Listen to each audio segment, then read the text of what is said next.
Steve, you ready? I'm ready. And do you know have like a cool British name like Stefan? Stefan? No, that British? Stefan? It's like Family Matters. Stefan English people like Stefan don't know, Urkel. English people like don't know what to do with the name Steve. Like I can't tell you how many times people have been like, "That's your name. We're just going with Steve." And Hold open. Yeah. This is Jonah Hill, and you're listening to the only podcast that matters.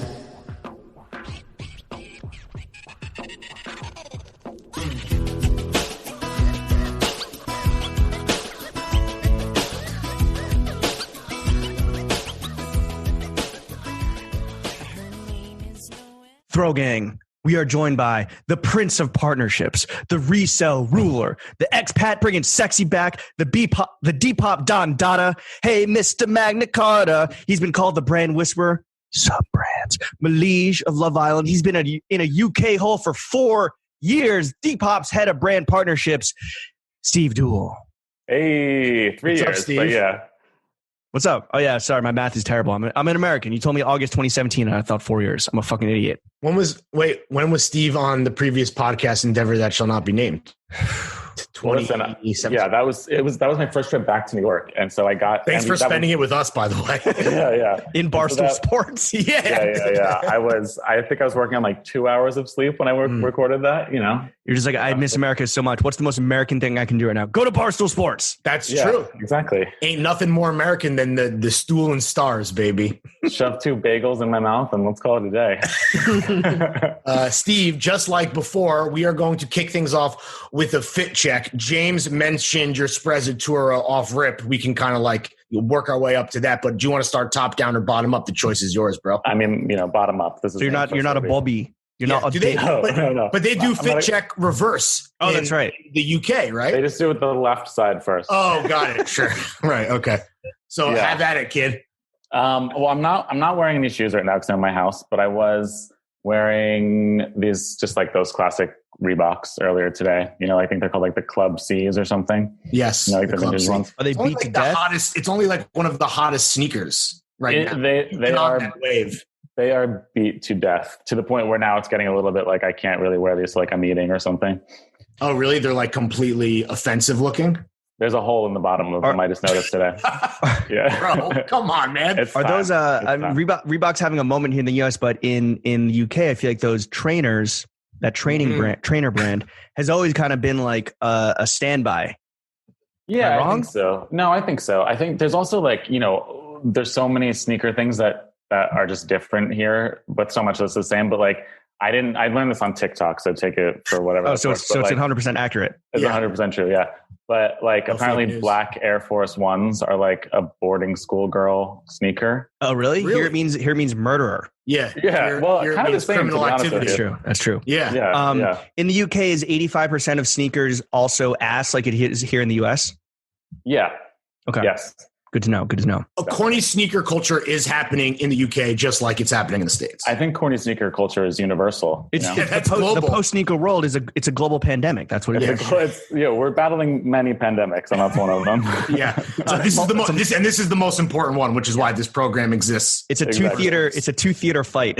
You guys are like the Dr. Fauci of the sneaker pandemic. That's typically how people describe us for sure, Steve. Wait, so the Reeboks you're wearing now, they have a hole in the sole, much like you actually. Yeah. And a sole and a Reebok with a hole.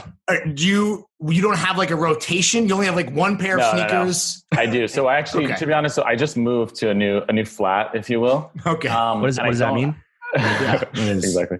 I don't have a place for my sneakers yet, so they're actually all like right here where I work. So during the day, I just kind of like rotate in and out. So I have some Stan Smiths over there, some Sambas. But wearing your sneakers to death till they're fucking roasted and toasted and sauteed and flambéed. Yes, smoked to smithereens. Like that's always been your thing. I remember you had fucking nylon or tree torn nylons that were like hanging on by a thread. Nylons. Yeah. I mean, I say this as someone who worked at Complex and actually was at the time they were like technically overseeing the sneaker channel. Didn't you help write the sneaker book? Didn't you interview me for the sneaker book? I interviewed you. Yeah, I did a chapter. Yeah. Okay. But that chapter I will say was on like a Balenciaga sneaker, so it wasn't like I was Jordan. It was on brand. Yeah. Jordans. Yeah. But no, I just like I don't like participate in sneakerhead culture that much. I'm like, You've I've always just opted out. Yeah, just the classics that you can get, and then it's like easy when they're dead, and you don't have to like worry about it too much. Are sneakers a big part of Depop? I mean, we'll get into obviously like everything that makes Depop unique and special, but I have to like most sneaker resale shit is you're dealing with like brand new, on ice pairs, like box intact, tissue paper, everything. Depop, it seems like it's mostly vintage or people kind of selling their own personal used Johns. Yeah, no, totally. So like, because I'm, if you're gonna buy whatever the tier 0 thing is and then flip it somewhere, you'll go to like StockX or something, or go somewhere else. Right. You're not really gonna come. There is some of that on Depop, but yeah, it's mostly like the sort of classic kind of styles that you can get, like always. But people look for the ones that are beat to death, like that. That's like Really? That's really popular. Yeah. You need to get Chef on Depop. Yeah. How much can we get for your fucking Reeboks that are completely destroyed? What's the To price be honest, on those? I could probably sell them for like, I mean, it wouldn't be, I could spend like £10 probably, but yeah, Okay. I bet you I could sell that quickly. That is, see, everything is backwards in the UK. It's the fucking destroyed sneakers that pull in the most coin. Exactly. Most quid. I guess there really is a market for everything. Damn. And you don't have any like slippers that you wear in the house, Steve? Like you literally will wear your sneakers at home. You're not wearing like whatever. Yeah, I have like Birkenstocks over there. I actually have these. Wait, hold on. Let me reach these for you. My friend works at some like, I forget what it's called, but some like, it's like Airbnb, but basically when you put your house on the market, they will rent it out so like people can still live there or whatever. And I don't know how they work out that thing, but they made these slippers that say Vibes. Oh, nice. But these were obviously not the final prototype because they look ridiculous and you can't like split a 5-letter word evenly. Yeah. Yeah, and one of that just looks like it says Roman numeral 6. Yes. Yeah, Right. Yeah. It's not 6 so B's. Oh my God. Bees. Bees. So, yeah, Those are terrible. Kick it around. Yeah, no, they're pretty bad. I actually thought like I should like mount them and frame them or something, but it's a lot of effort. You've been spending too much time at Soho House. Yeah. I should just sell them to them. Moving up to the ass area. Or socks. Or socks if you have them on. I do. Socks I have NA, who I know, friend of right. Shout out Nick. Yep. Shout out Nick. I told my parents because they wanted, asked what I wanted for Christmas this year because they still treat me like I'm 9. And I told them I needed socks and they bought me 20 pairs of NA socks. Oh, that's that's actually like a really sick gift as far as like the bar is always lower for mom and dad when it comes to like John copping season, but 20 pairs of NA socks is a haul, dude. And wrapped them individually. So I kept opening socks. Wow. What?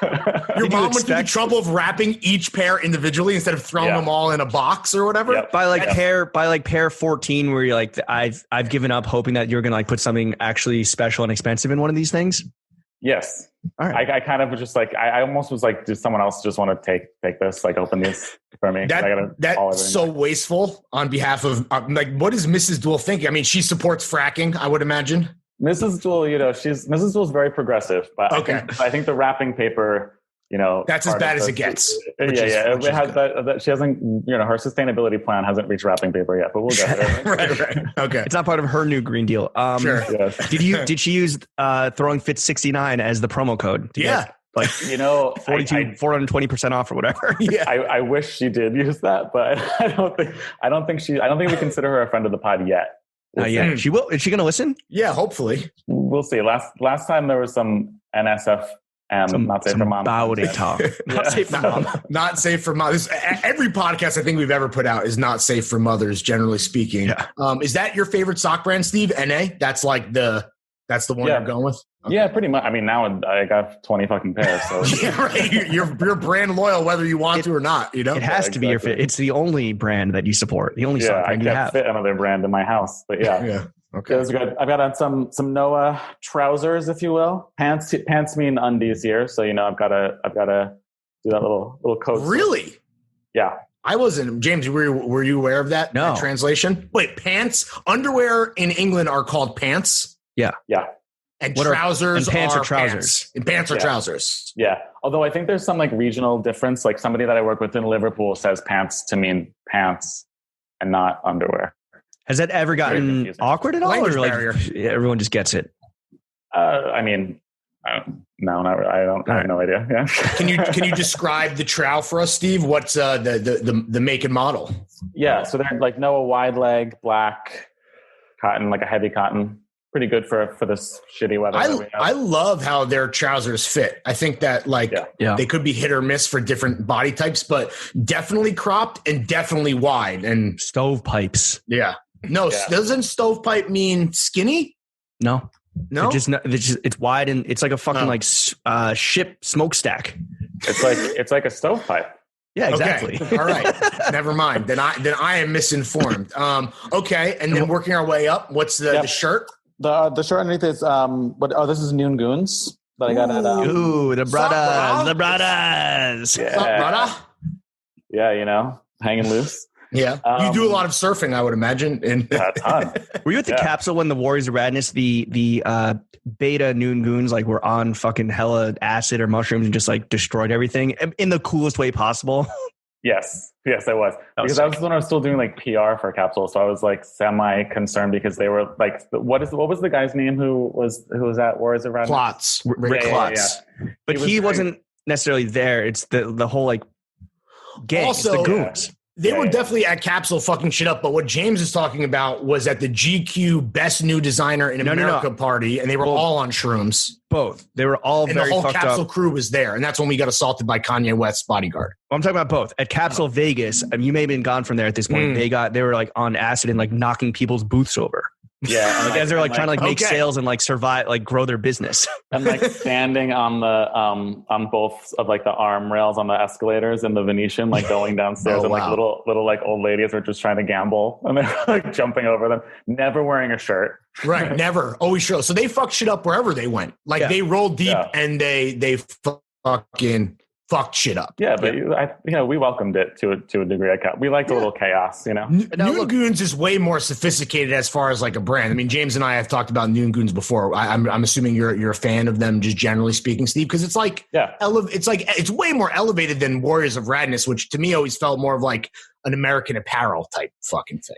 Yeah. I think it was of the moment. It was of that like 2012 moment. Sure. Yeah, but it doesn't exist anymore, does it? No. He was speaking of American Apparel. I think Rick Klotz was then working with Dove Charney, or he did Fresh Jive too. I think right before that. Yeah. No, it's good. I mean, their fit is good. Like this. I mean, I have a shirt on over it, but like it's like pretty boxy, but not like where you feel like right. Popeye before he eats his spinach when you're wearing something that's too big, Right. You can still throw on a jean jacket, speaking of which. Yes. There's just an old Levi's that I've had for like 50 years, a little low. Yeah, I was going to say. You're, correct me if I'm wrong, I don't know if you would consider yourself a uniform guy, but when and James talked about like the Steve Dool signature collar pop, you love yourself a fucking denim jacket, I feel like. Yeah, I do. There's always, How many pairs do you own? Or how many like jackets? Just denim jackets. I have 2 at the moment. Okay. But I did when I moved to London, I did a huge downsize, and I still haven't like really built it back up again. But is this the one that you've had forever that you just are not thrown out? And have you gotten this like repaired over and over and over, and like the elbow holes are like that's you? Yeah, I haven't had to repair it, but it's like it just missed its first button to pop off just popped off. So I think it's like popping off. My condolences. Yeah, it's hard for my family and I asked for your privacy at this time. But it's it's like I think it's on that. Mrs. Dool is in mourning. That's why she can't listen to this That's why she can't listen to this podcast. It's too sad. Open that wound. Yeah, it's too fresh. If I mention it next Christmas, I'll probably have 15 under. Yeah, right. 20 jackets. That is such a mom move. Or if you say like one thing in passing that you're like, this was okay, she's gonna buy you for the rest of your life, and there's gonna be millions of whatever it is. But this is like a good thing. Like I told them years ago, my parents, I was like, stop buying me clothes because it's just like I don't want. But with all due respect, I don't want what you're buying me. Respectfully, your taste is garbage. Respectfully, stop. But no, but like this is like they can handle like a Levi's thing. Lawrence, do you have something that your parents have like continuously gotten you over the years? For me, it's I must have like just talked about how annoying it is to get a Metro card. Every year I get a Metro card in my stocking. Yeah, which is kind of fire. Not gonna lie, but then it's like, very convenient. But recently for work, I've gotten just like Metro cards through work. Like they just pay for transportation. So I'm like, I don't know what to do with this. So you just give them to all the whores that make their way through your apartment. No, just here, sweetie, have a ride home. It's like the Derek Jeter gift basket, you know? Exactly. Here's a Metro card, an edible arrangement, and a signed sock. Baseball. Yeah, some signed sock from Jimmy. An NDA. Yeah, James is signing fucking fit pics. To be honest, though, like I NA think socks. that was like, page 6, like wet dream to hear that. But I was like, that's pretty nice. Like I would love that. Yeah. Yeah. He sounds like a great fucking hookup, right? Yeah. Like, and he you don't inspired. normally get fucking gifts and treats from people that fuck you. How many Mariah Carey songs did he inspire? Like 3 or 4? Really? Who knows? That seems like a lot. No, she came out recently in her memoir. It was like Derek Jeter. Oh shit! Was the guy that I was singing about in these like 2 or 3 or 4 songs. In the meaning of Mariah Carey? Yeah. Which one of my favorite titles of all time. Should we? This is the meaning of Steve Dool right now. Yeah, exactly. Steve Dool, Secrets revealed. What about the pants? What pants are we wearing? Uniqlo. By which I mean panties. Yeah. No, the Uniqlo. Yeah, but I know because I listen that boxers are of the moment around these parts, but these are sadly boxer briefs. Thank you. You've always been on the right side of history. Always been a briefsman, Steve. I've always been a boxer briefman. Yeah. No, not always. Like in high school, I wore like boxers. Right, and that's when you're cool. You're cool and young and hot. When he was a baby. I mean, that's the thing. Boxers are the underwear choice of fucking babies. That's what we're talking about on this. No. That's the whole thing, James. No, I think it's a comfort thing. All right. Whatever, any jewelry? Yeah. I have a watch. It's my dad's. I think I had this back in the BPMW days when we worked together. My dad's old Rolex. Oh, nice. Yeah. Datejust? Yep. It has a blue face, which I kind of like. Face. I actually just looked it up because he got it like, he had it for years before he gave it to me. And I just looked up, it's from 89, which is, nice. I had no idea before that. Nice, dude. Right. Well, that's a nice piece of fucking, you're not a watch guy. So you're just like, oh, it's like cool. My dad gave it to me, but you're not like into watches. Like you're not a nerd for that, are you? No, not really. I mean, I actually was just talking the other day about like, cause I haven't been on like an official buying sabbatical, but I've just like not really been shopping too much like throughout the pandemic and stuff. And I was like, what do I want to buy? And I was thinking about like getting maybe a watch. I don't know what kind yet. Because the thing is like, I'm also not like I have, it's just like my finance friends, they're always spending like 10,000 and more on these fucking watches that they all have the same ones. So it's like, what is even the right? What's the point? Very cool. I mean, I kind of, like I had, there's some like entry level Cartier, like a tank watch that I kind of like. Classic, dude. That would actually be a nice kind of counterpart to the Datejust. Yeah. It's not, nothing too wild. It's definitely, like I said, definitely tasteful, entry level, but I'm into it. Like all things Dool, just tasteful and understated. You need that holiday bonus to kick in. Yeah, for real. Yeah. All right, I think that's a complete fit check, James. Yeah. Are you sipping on anything? I know it's you got a G&T or anything? I have a G&T right here. Oh, nice. And I also wild guess. Yeah, and I do have some beers on deck just in case. We'll see how it goes. Thank you for coming prepared, Steve. And I think that's a complete fit check and a drink check. And that tells you everything you need to know about Steve. He's prepared, but ready to party. All right. At a moment's notice. Let's get into the bangers and mash of this podcast. Wow. Here in America, we call it meat and potatoes. Dool, as you know, because you're a studied individual, you listened to the Mary H.K. Choi one, I believe. You like that one? Yeah.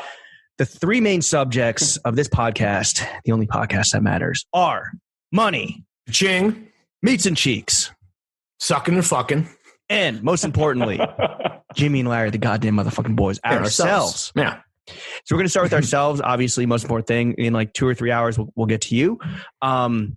So what's crazy is your boss, Depop's CMO, is a huge fan of throwing fits. So my question is, are you doing this pod because we're the only podcast that matters, or are you just doing this to suck up to Peter Semple?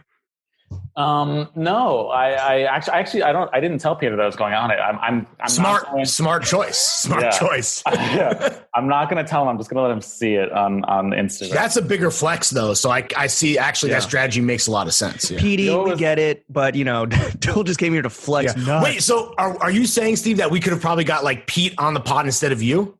Oh, 100%. He was well, that's James. That's on you, bro. Does he have clout? Yeah. Does Steve have clout? Well, that's the fucking question. Steve, Probably not. he's not going to watch the videos, so blink twice if he doesn't have clout. Yeah.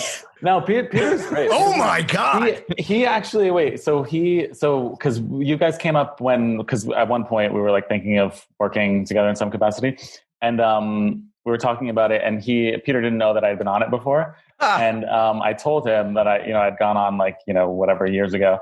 And he said very like innocently, he's like, well, why did they? Not only did you have some type of blackmail on those guys? Like, what was the some deal? compromise. Did he listen to your episode and were you like demoted the next day? I don't know if he listened to it. I have another colleague named Jack who's also a fan, and I did tell him like it came up at one point, and I said don't listen to it, and then he came in the next day and was like, I listened to it, and then we just if you say don't listen, you're almost like begging them to fucking tune in with extra clarity. You know what I'm saying? Yeah. That's on you, buddy. I mean, it is pretty safe to say though that Peter, when he sees this, whether it's on our IG or your IG, or just gets wind of it, because every time we drop an episode, the industry just the ripple effect is wild, right? Across the pond, throughout the continent, all the way through Asia and back again. So we know that Peter's listening right now. Shout out, Peter. Hit us up in May. But here's the thing, right? Since you interviewed us each way back in the day at our my internship and Lawrence's entry-level job at BPMW, we're going to flip the script and interview you, especially knowing that your boss is listening. So my interview question is, and Lawrence, you can take number 2. Sure. What's your favorite office supply to steal? you know what I do still is like tote bags. Oh, wow. You were very open about stealing from the workplace. Yeah. Are those normally reserved for like guests who come through HQ? Speaking of, I think we like all got, like Derek Jeter's apartment. There's a little. Yeah, exactly. We all got one, but then I'm not Dool though. I'm carrying shit. I got stuff to bring back and forth. Right. Please, sir, may I have some more totes? Yeah. I'm carrying this whole goddamn company on my back. Right, exactly. Let me get a tote. But I would always ask my key was I would ask because we have like a team of office, like the office team. There's like different people rotating at the front desk. So I'd always ask a different one if I could take one. And then they just eventually told me where they were. Oh, so now you go right to the source. Yeah, exactly. You're fracking the tote bags. Yeah, but I haven't been in the office, so we haven't been working from home. So are you running low on totes? I'm fiending a little bit. I gotta get that scratch. Gotta go make a tote run on the weekend. a real totesman. Okay, Steve. The next question in your interview: what would you say is your greatest flaw? Oh boy. Besides your addiction to tote bags. Yeah. Aside from my what is it? Wait, what is the word for? Am I drunk already? What is the word for shoplifting? Like kleptomania. Yeah. Aside from that, my greatest flaw, Lawrence, is that I care too much.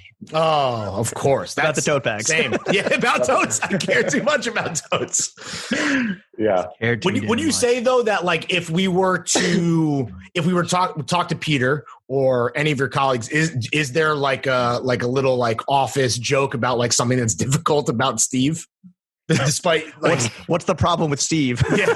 Well, see, so I've recently had to as in this morning, I had to stare down the barrel of this gun because I had to fill out my self-evaluation for my performance. Oh, the worst. Yeah. What'd you grade yourself?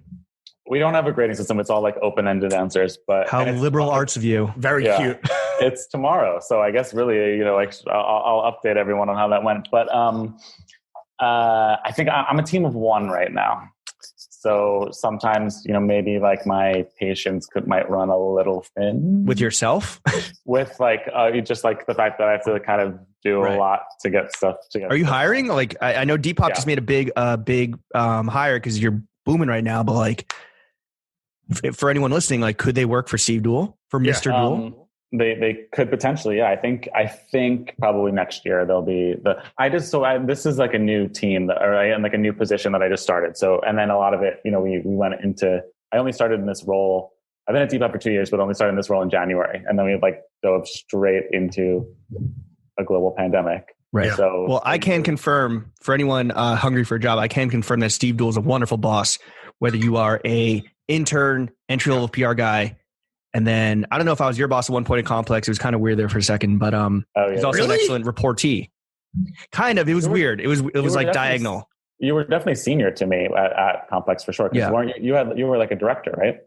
I don't know. I mean, I basically got a promotion like every 3 months. It was sick. He had an office But that very he shared, confusing. which I guess was with Gian. Did you ever have an office?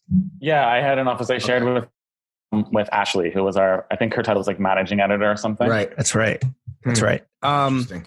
But no, okay. So going back to those BPMW days, everyone is always really, and like, it's like, yo, listen to the fucking podcast, do your homework. Then you wouldn't have to ask us this question. But a lot of people still are interested in the mythology of throwing fits and, you know, specifically our origin story. You were there when me and Lawrence first linked up at BPMW. And we asked this question to Chris Carrata when we had dinner with him last week. That thin-lipped bastard, which is something you called him once. Yeah, I had a dream where I kept, because Lawrence, you remember the Mexico trip, right? Yes, of course. We talked about it at dinner. Would you remember there was that long stairway down to like the dining table near the water? Yes, we were also roommates on that trip. We were. Yeah. Wow. Mm-hmm. We so I had a dream in Mexico that a fever dream, yeah, for like the 1 hour of sleep that we got collectively for the whole yeah. week. But that I kept falling down those stairs and Chris kept laughing and I would get angrier and angrier and then I stood up and called him a thin-lipped bastard. That stuck with me for 15 years now. And I told him that at his wedding also. I was like, I have a story for you. He was like, great. That was when the officiant asked if anyone had any objections. And we're like, I'm good. This thin-lipped bastard is fine by me. Wait, does he have thin lips? I don't really. I mean, I know they're not like luscious, right? Like that would definitely step out. I honestly, can't really picture ever since you told, like I've only been, we've only been hanging out with Chris kind of recently since like we ran into each other and like rekindled this like business and friendship. But I absolutely 1000% look at his lips every single time. Just like, yep, that top lip, still Thin Lizzy. Thin Lizzy. Exactly. Wait, what were you going to ask about him? Well, we asked him this question and we're going to ask you the same because you were there when we first started. What were your first impressions of each of us? So I kind of knew, like I knew Lawrence a little bit before he worked for us because you had the blog and like, yes, sir. We had that time that you came to Capsule and everything. But so I don't really remember the first impression of Lawrence because I'd like seen him around. Probably that I was a fucking nerd, right? Because they're like, this is the guy that was live blogging Capsule at like a little fucking desk. What a fuck. But we were like, no, I mean Minya and Deirdre and Adina and all of them, they were on board the Lawrence Schlossman. What about first impression of him as an actual coworker when he like, you know, showed up in a suit probably? Yeah, for sure, like a double-breasted thing. Yeah. No, but the thing about BPMW at that time too is it was like really freewheeling. Like there was no like onboarding process. It was basically just like, here's your desk and maybe you'll get a laptop and also like this is your client. Just kind of like do what you got to do. Figure it out. Yeah. So everybody was sort of just like literally figuring it out. Is that how you felt? Because the impression I always got from you is that like you were like, even though you were kind of young too, right? Like we all were, like you always struck me as a super pro guy, but did you feel like you were like faking it to some degree yourself? Because I just felt like a fraud until like my last day, you know? Yeah. I mean, I'd done like my first job out of school was crisis communication and public affairs. So like our clients were literally the city of New York and like the developer of the Barclays Center who was getting, you know, protested against every single day for like that fucking Brent, what's his name? Ratner? Yeah. So like those were pretty intense, and like my boss at that agency was just like grizzled old. He used to work at like the transportation department, and then you know he was like a tough guy. So I was used to being like pretty buttoned up. But when I first got there, I had one client, that client Renspooner, the Hawaiian brand. Oh yeah, and they like signed with the agency and then didn't actually start working for us for like 3 months. So for the first 3 months, I was just like not hanging out. I don't even know what the fuck I was doing all day, but I was just like making work for myself basically. So all right, guys, listen, in 10 years, this white supremacist group that's going to try and start a race war is going to co-opt Aloha shirts. So let's make sure we get our press hits in now. Yeah, I'm going to start preparing on that. Yeah. But I remember James, your interview very clearly because you did show up in a suit and you were like nervous. Yeah. Obviously, it's a job interview. And J. Crew Ludlow suit. Yeah, it was me and Christina. X-Tina, dude. Yeah. Yep. Shout out X-Tina. And I think she liked making you nervous. So she was definitely asking intense questions. And I was like, you got to lay off this kid. Like, don't you see my band of outsiders skinny tie? And didn't you talk about like when you working in like a gold mine or something? Yep, I worked at a gold. He was mine. a miner. That's correct. Yeah. I was a gold digger. I was at a gold mine. I don't know why. Yeah, I guess like I was very nervous. That's kind of all I remember. And then just like happy to fucking have a seat in the closet. Was that job paid, James? No. No. Right. Just absolutely experience. Not. This is pre you got to pay your interns movement. And also that's just like what happens in fashion even now still, like, they don't fucking care. I mean, I only worked like 2 days a week and then was just working like side jobs and odd jobs on the side and had like hella savings and shit. But then when did you come on full time? Where did you? When Lawrence left. Yeah. Okay. Well, I was getting paid. I was getting paid like part time, and then I think when Lawrence left, they're just give his computer and desk to James, and then I opened it, and I was like, "So where are the files that I need?" And nothing. All was just like a bunch of screenshots for his Tumblr. Yeah, pretty much.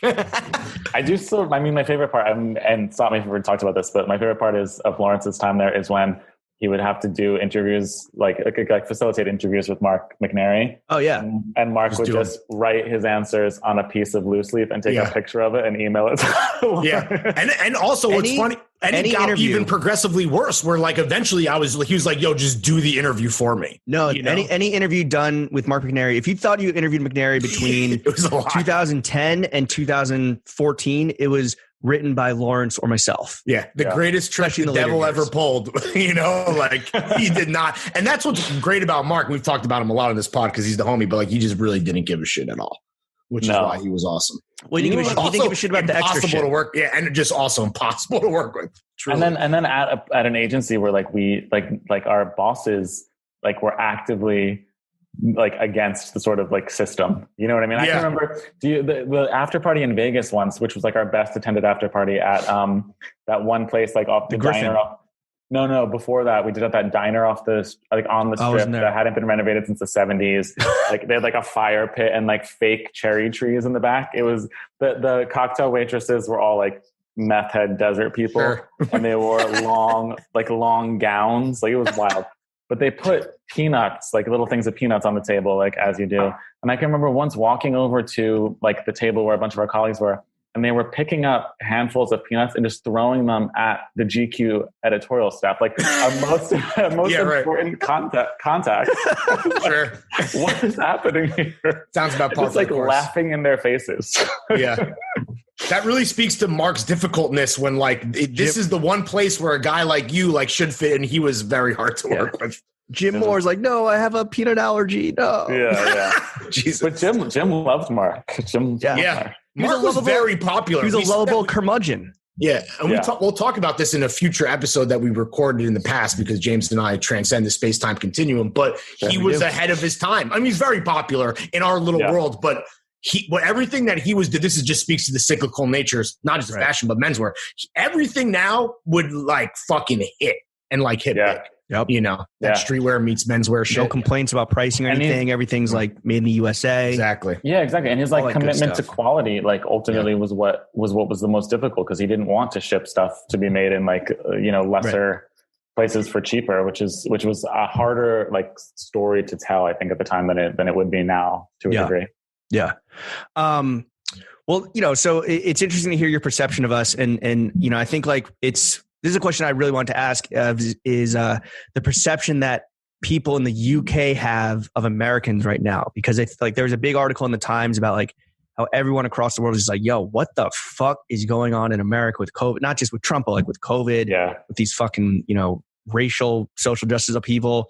Like, so right now, just like anecdotally, what are people like over there on the other side of the pond, the blokes and the lads? What are they what the fuck are they saying about us? I mean, it's, we're in our own, I mean, I say we, like the England is in it, or the UK is in its own situation. You guys are fucked too. Sure. Yeah. And I mean, we're like, you started it, mother-fucker. And we're like barreling toward another lockdown as we speak. So it's like, it's a whole, it's not, we're on the same page in a lot of ways. I think, just generally like pandemic and politics aside, it's definitely, a thing where you need as an American here to sort of transcend stereotypes. So it takes, and also just like simple things that seem so obvious, but I didn't think when I first moved here, like the cultural differences are in just the way that people socialize. Like I can remember having friends who I went to school with who were from here, who had a friend come to New York when I was living there. And like, you know, my friend group would come, we'd hang out, we'd exchange phone numbers, we'd invite them out.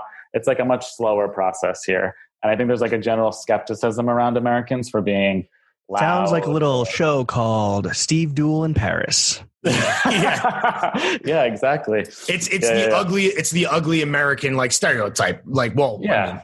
And you know, it's easy. I mean, now that we haven't had American tourists in London in a long time, but like, you know, I could see, you could pick them out. You know what I mean? Like I could tell an American, and it's not because I have any sort of like, you know, aside from the fact that I'm American and lived there up until 3 years ago, my entire life, it's like, there's just like a noted difference. Like it's hard to not notice the even like the demeanor. When I visited you, when we linked up, like 2016, 2017, when you were still in school, I believe your speech you had that like inflection where you were like, do you want to go to the local, like the or whatever?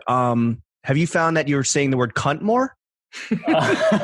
No, but you know what it is? It is funny. Like it's just, I still get like a little thrill when somebody says it. Right. It's like, it feels so dirty. Yeah. Because it's like, it's not, it's just, I mean, it's not nice by any means, but it's not nearly. We're not just like, throwing it around at Depop HQ. No. We wouldn't say in the workplace, but like, you know, with you're out. Yeah. And like, you know, women say it. Everyone's that word it's in the ecosystem for sure. What slang are you adopting? Yeah. God, I try. Or have you adopted? And do not lie for the microphones. I won't lie. I try not to do that because it's hard. And I have some cringe. I have some corny. People who I know here who are American who like.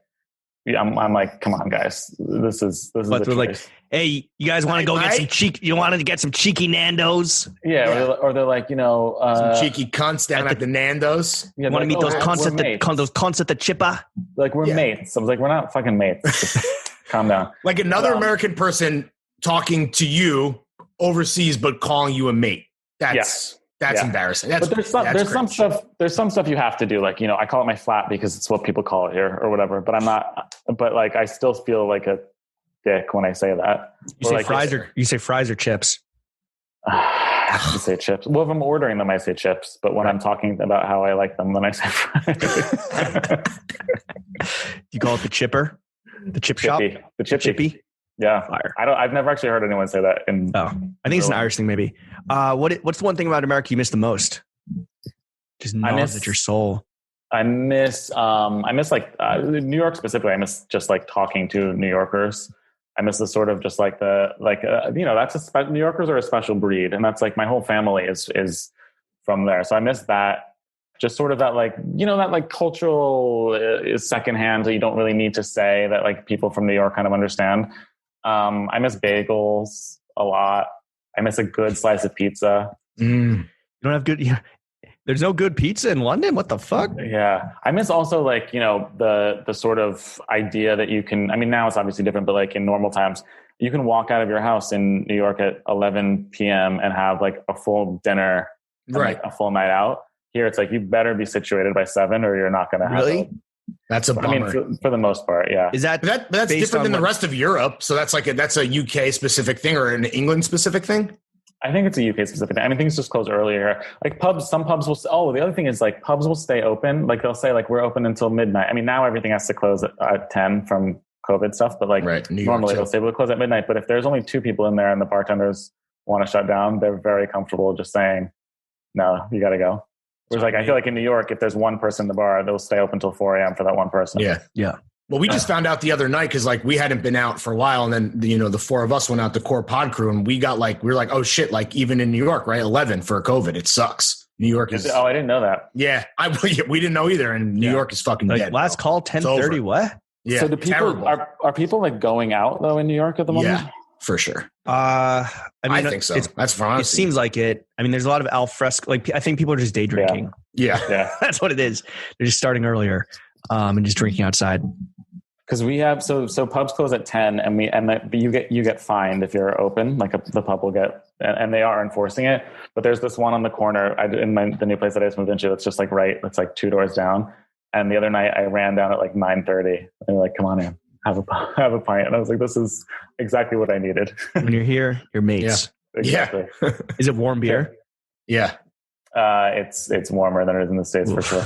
Does that bother you, or are you used to that now? Because that sounds I'm like fucking miserable. Oh, what a torture! Are there other like small things that that still kind of baffle you or surprise you that you're not used to yet?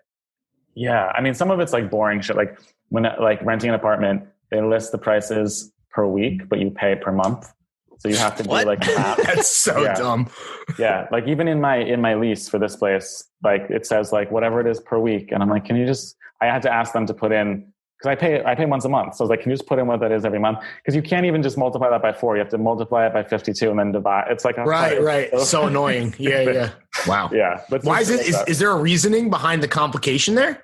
I feel like it was just something from. It's some like medieval, some medieval serfdom shit where it's like, the wheat needs to be in the fucking moat by, the end of the week. Your tribute per week that you pay the crown, even like, multiply that by 52.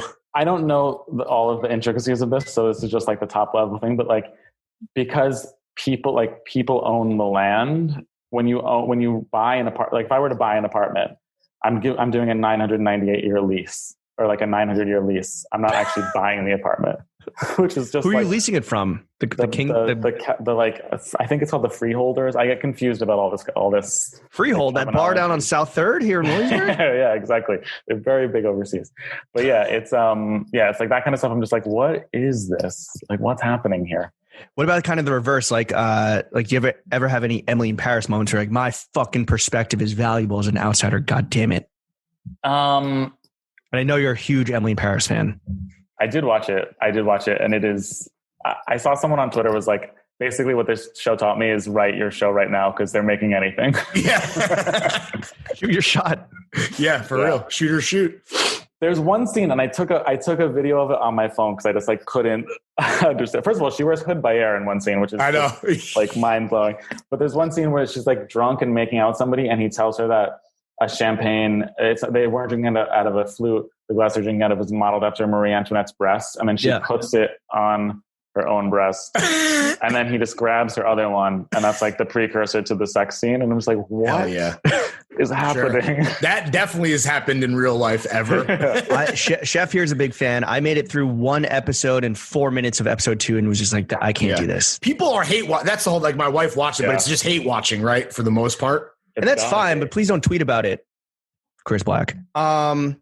But yeah, do you have any moments where you're just like, people turn to you as like the American, like whether it's like kind of politics, what is it? Why did Trump tweet this? And you're like, I don't. Yeah. Do they ask you as like the resident? Oh yeah.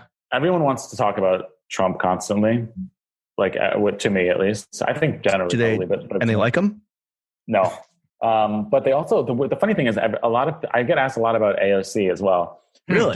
Yeah. Because she's a global brand, right? At this point, shit. Yeah, and I don't really have that much to say. I'm just like, she's a congresswoman who's making it work. I don't know. I don't know what else you want me to tell you. She's a working woman who's doing the best that she can. She's just a working girl. Yeah. Send them the clips. I feel like she's been on Jesus Mero like twice now. Along with us. I know. Well, I think what I'll actually do is just send them the clip of her dancing on the rooftop. I think that. From fellow Boston College alum, no? Is she? I didn't know that. Yeah, I think so. Oh, I think she might have been BU. Oh. Yeah, I think she went to BU. Safety school. BU. Yeah. Sucks to be you. Wait. Got him.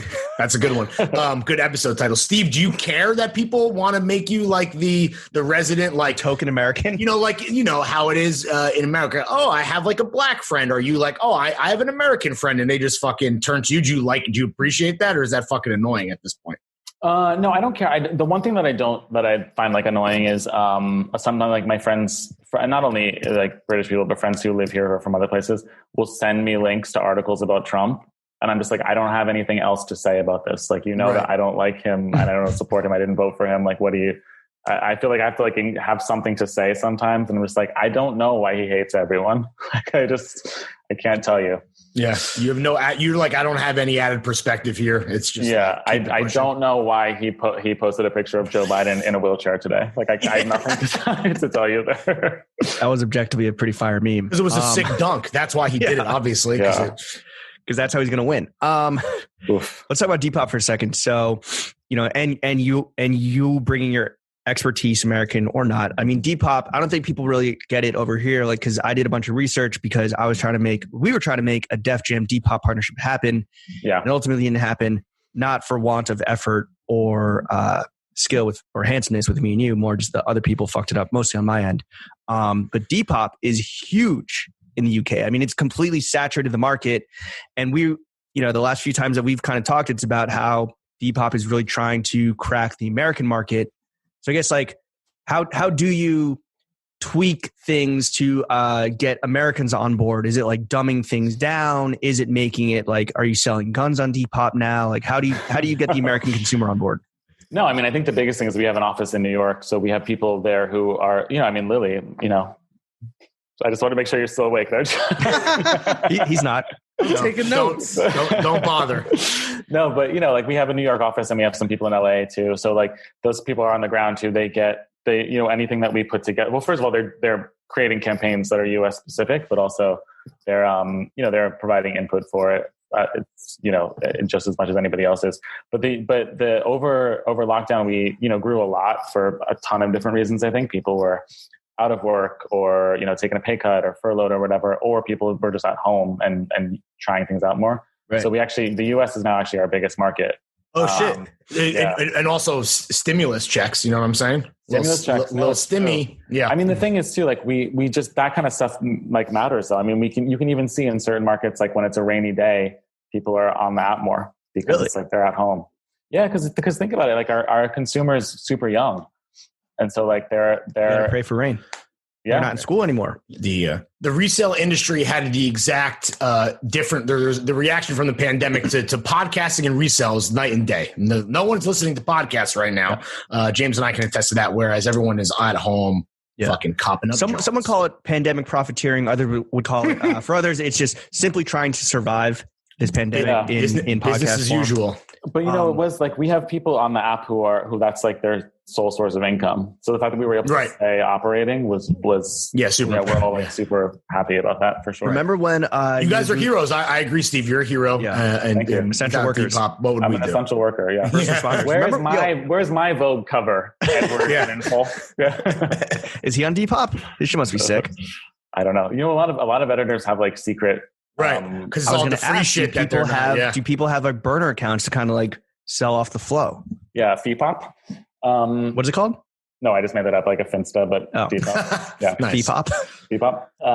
That's what people definitely do. I mean, just today, Bella Hadid tweeted that, or Instagram that, like her favorite Depop shop, and I had no idea. I mean, someone else might have known, but I don't think she has it under her own name. I think it's under a fake thing.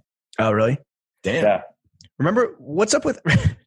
Remember when you like met me at the V-Files Depop runway or fashion show at Barclays, and like you walked me in with like it was like me, some fucking Def Jam scrub, just like looking to hang out, and then you walked in with like me and like the biggest Depop person in the U.S., like internet girl or some shit. Yeah, and she was dressed like a fucking like a anime space raccoon or something. She's great. She made over $1 million in sales on That's Depop. insane. What?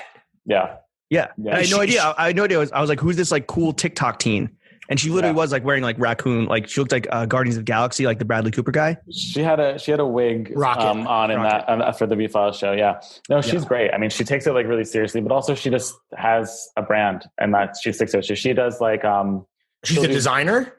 She does accessories on her own, yeah, but she sources a lot of vintage. So she'll say to her her followers like, I'm going to do something inspired by The Craft or like by Clueless or whatever the case may be, and then she'll just pull like vintage items and make that look and sell them in that way. And then she'll just do other like random like one-off things too. But she's smart about it. Like she's size inclusive, so she's not limiting herself in any way.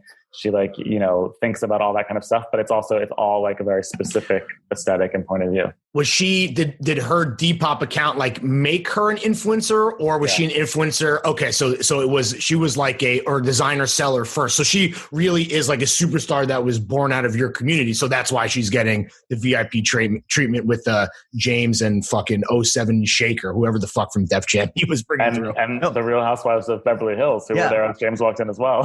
And, damn, okay, that's real celebrity. Lawrence, you know who I sat next to was, do you remember when we did Fashion Bros and we went to Lincoln Center for New York Fashion Week? Yes. And Gabriel Held, famous vintage guy, pulled up with like a Filipino She's wearing rapper. the Tim heels, right? Yeah, and like a see-through sheer thing. It was like 2 degrees out. What was her name? Like Raise B or some shit.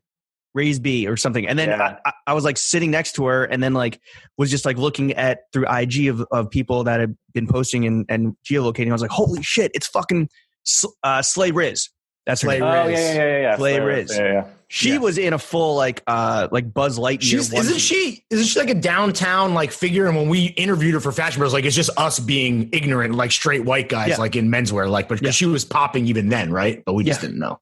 Yeah, I think she was because we did it with VFL, so I think she was one of their like lists that they worked with for a long time. But yeah, no, that show was. I mean, I'd never actually gone to a VFL's runway show before that. Like, I'd never done it during Fashion Week. I mean, they're legendary. They're one of the only good New York shows, right? Like, there's that iconic Young Thug moment where he gets up, smoking a blunt, and like in his adjusting that fit that he then wore on an album cover later. But sad to state the obvious, but I learned recently can confirm that was staged. That was like, obviously, but it's still fucking sick. I know, which is like you don't want to believe that it was like you want to believe it was organic, but like unfortunately, nothing is. And then he wore Rox Brown, I think, was in charge of that. And was it the dress that he wore on Jeffrey or that designer? No, that's it was the dress. He saw the dress in the runway show, unless it was like I think the moment was manufactured, but then I think they were like, yo, we should wear this. And then the cover became a moment. So that's like the one cool organic thing. So James, not everything is a lie. Just most things are lies. Everything is capitalism. Yeah. Everything is capitalism. Exactly. Dool, I mean, obviously, you've already mentioned TikTok. You've already mentioned 90% of the Depop audience is under the age of 26. Yeah. Are you now, after a few years at Depop, are you Gen Z fluent? Or are you still slacking your interns like privately, like, yo, what does this TikTok mean? Yeah. Hitting up Lily to ask. Who's PP cocaine? I think I know it's on a need to know basis. You know what I mean? Okay. So there's also some things I just like let some things pass me by. I'm just like, I'm not going to like cottagecore. I was like, I don't need to know about that. That's just Gorp for basic bitches. Yeah. So that's fine. Other people can handle that. Pinterest Gorp. That one go. Pinterest. So I mean, I know enough. I know what I need to know, you know? What was it? Is there one thing that stuck out that like really kind of like that you thought was cool? Yeah. That you thought was, you're like, damn, this is actually like tasteful from the younger generation of Zoomers.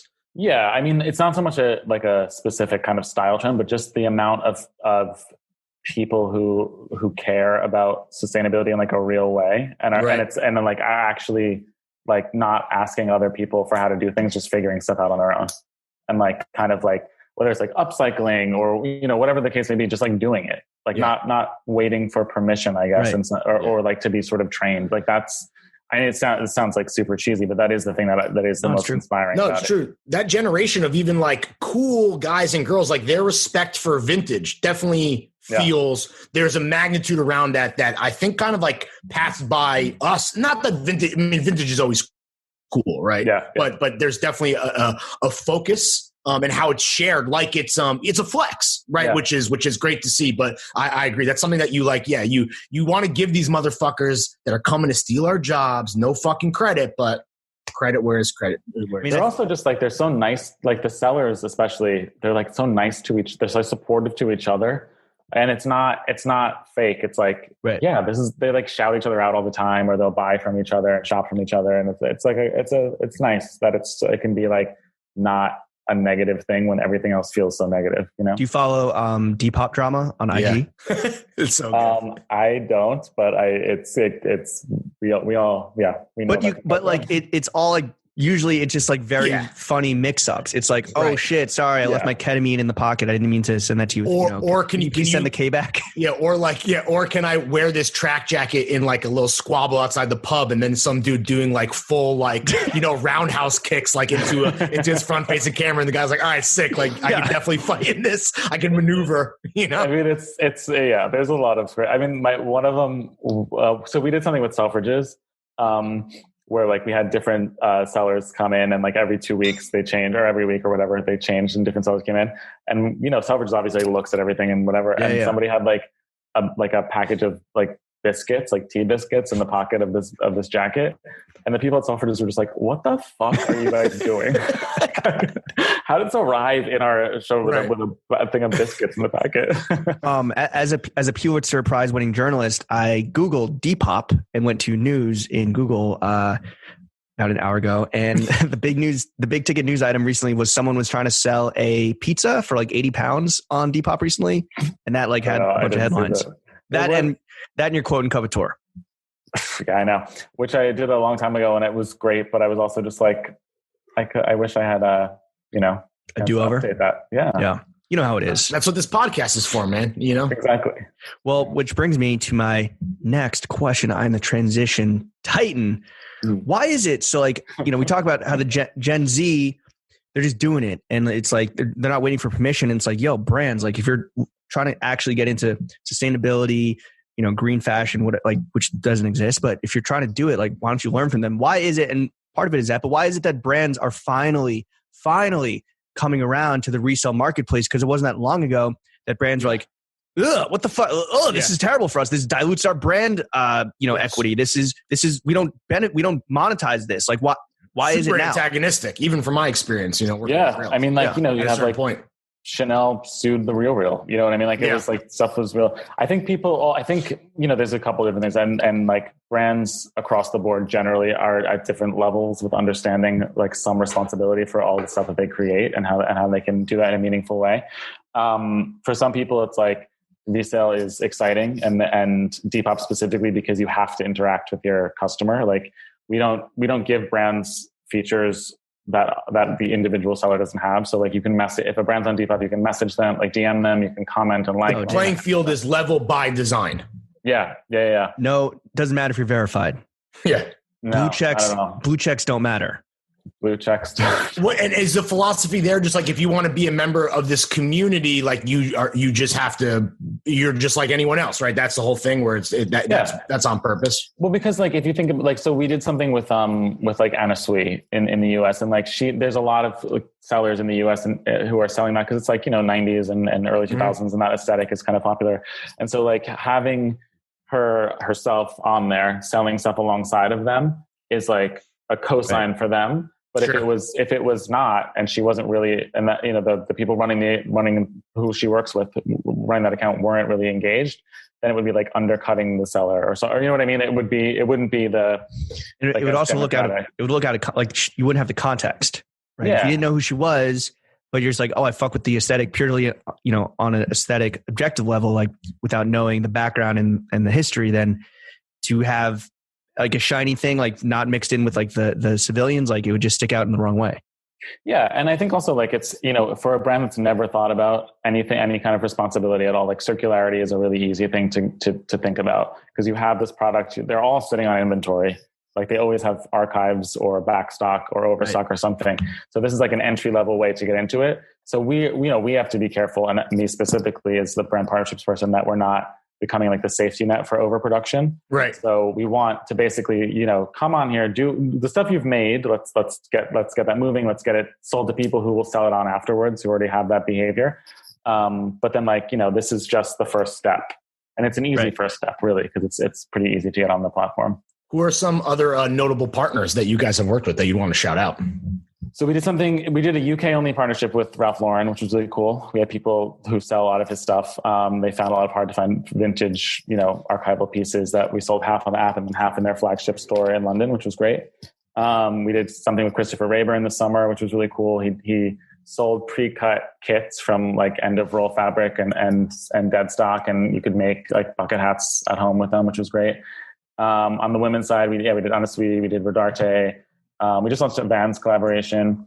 And then we did in February, for the first time, we had someone actually. So Richard Quinn, I don't know if you guys know him. He's a designer who's based here.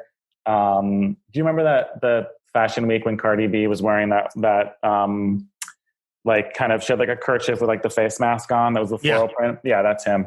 So he made some stuff for us specifically, like exclusively from End of Roll fabric, which was cool because his stuff is like, entry level price point is like hundreds and hundreds of pounds. Yeah. Sure. So that was the first time we ever had a designer like make stuff, a designer of that kind of level make stuff for us, which was pretty exciting. Did all these brands did they immediately get it, or was it your job to kind of like cajole and convince and like who did just immediately get it and like, yes, sign me up. Like I want to tap into this Gen Z resell Venn diagram.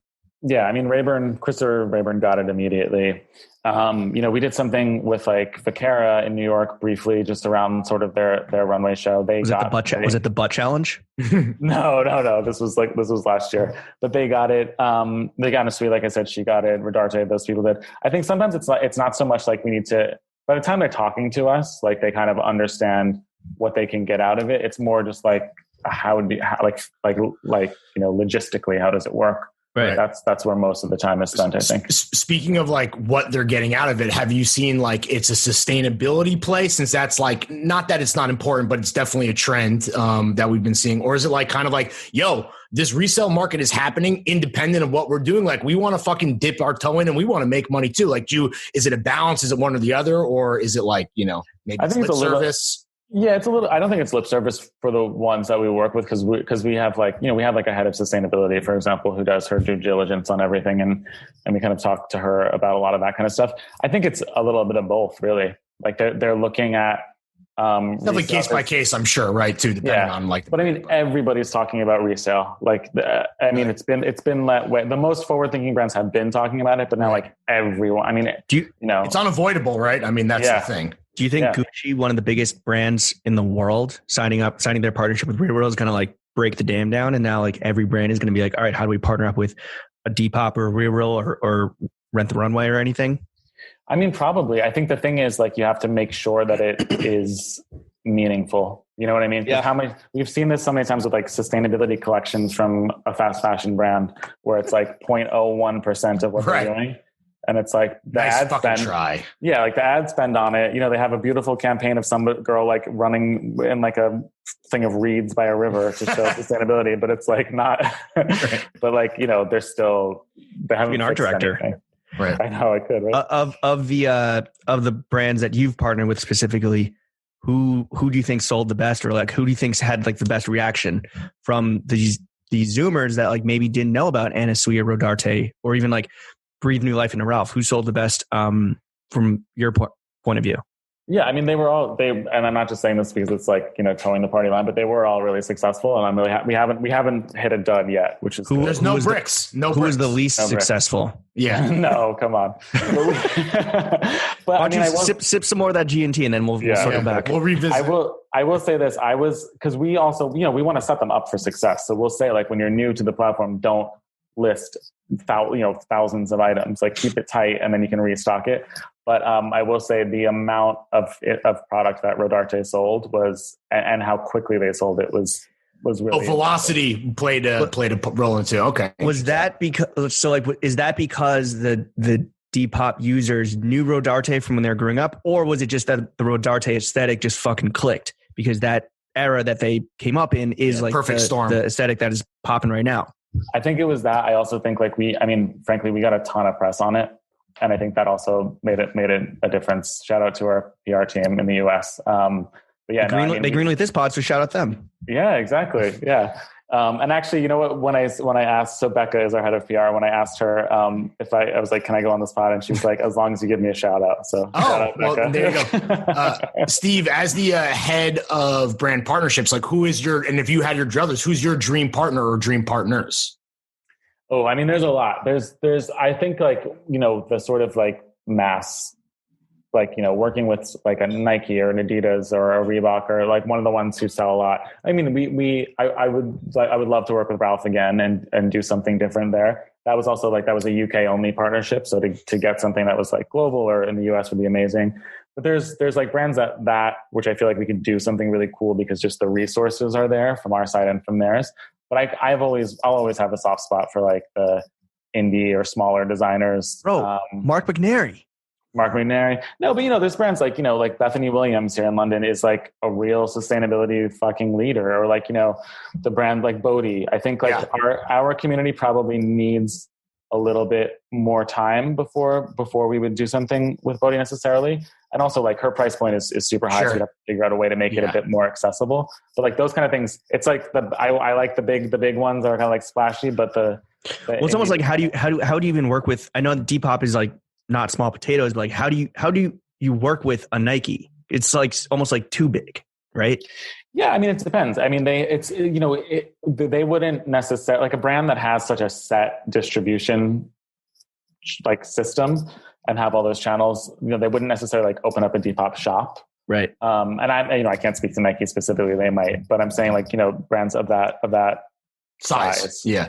But we could work with like sellers, I think, and like kind of, whether it's like, I think there's a huge appetite for sellers for like sourcing inventory, whether that's like dead stock to make something new with or upcycle things, or just like getting them product and stuff. So that's like a very much something that I'm interested in talking more about for sure. You mentioned a price point, Steve. Is that the thing that you guys are super sensitive to when you're thinking of like partners that can come in, like where they sit versus like what your audience can typically afford? Is that like the main thing? Yeah, I mean, I think it's not necessarily there's a number so much as it's like you want to make sure it's worth it and that you can sort of like communicate that value in a way that makes sense. What's the average price of a transaction on Depop? Come on, I can't tell you that. Really? Oh, I don't know. What's the most expensive thing you've ever seen sold on Depop? Besides the pizza, the $80, the 80-pound pizza. I couldn't tell you any. I mean, I wouldn't be allowed to tell you anyway, but I actually don't remember it. But I know some of our highest selling items, when I looked it up once, like a year ago, it was a set of 2 Rolexes that sold on Depop. Oh, wow. Yeah. When it sold. What? And it sold. Yeah, the same buyer bought 2 as like a bundle from the same seller. It was Brandon Sales. It was it was Drake buying a Chrome Hearts Rolex. Yeah, exactly. Yeah. Speaking of Drizzy, one of the biggest rappers in the world, you don't really you work with brand partnerships, not necessarily celebrity partnerships, but I think early on, like that was kind of under your purview, and a celebrity that I know that you work closely with because you were like in charge of kind of bringing Depop to the Texas region, and you wanted to work with a Texas big celebrity, and you worked with Megan Thee Stallion. Hot girl Meg. Hot girl Meg. How was that? Like, just tell us about that, because I don't even know what to ask you. Like, that's just.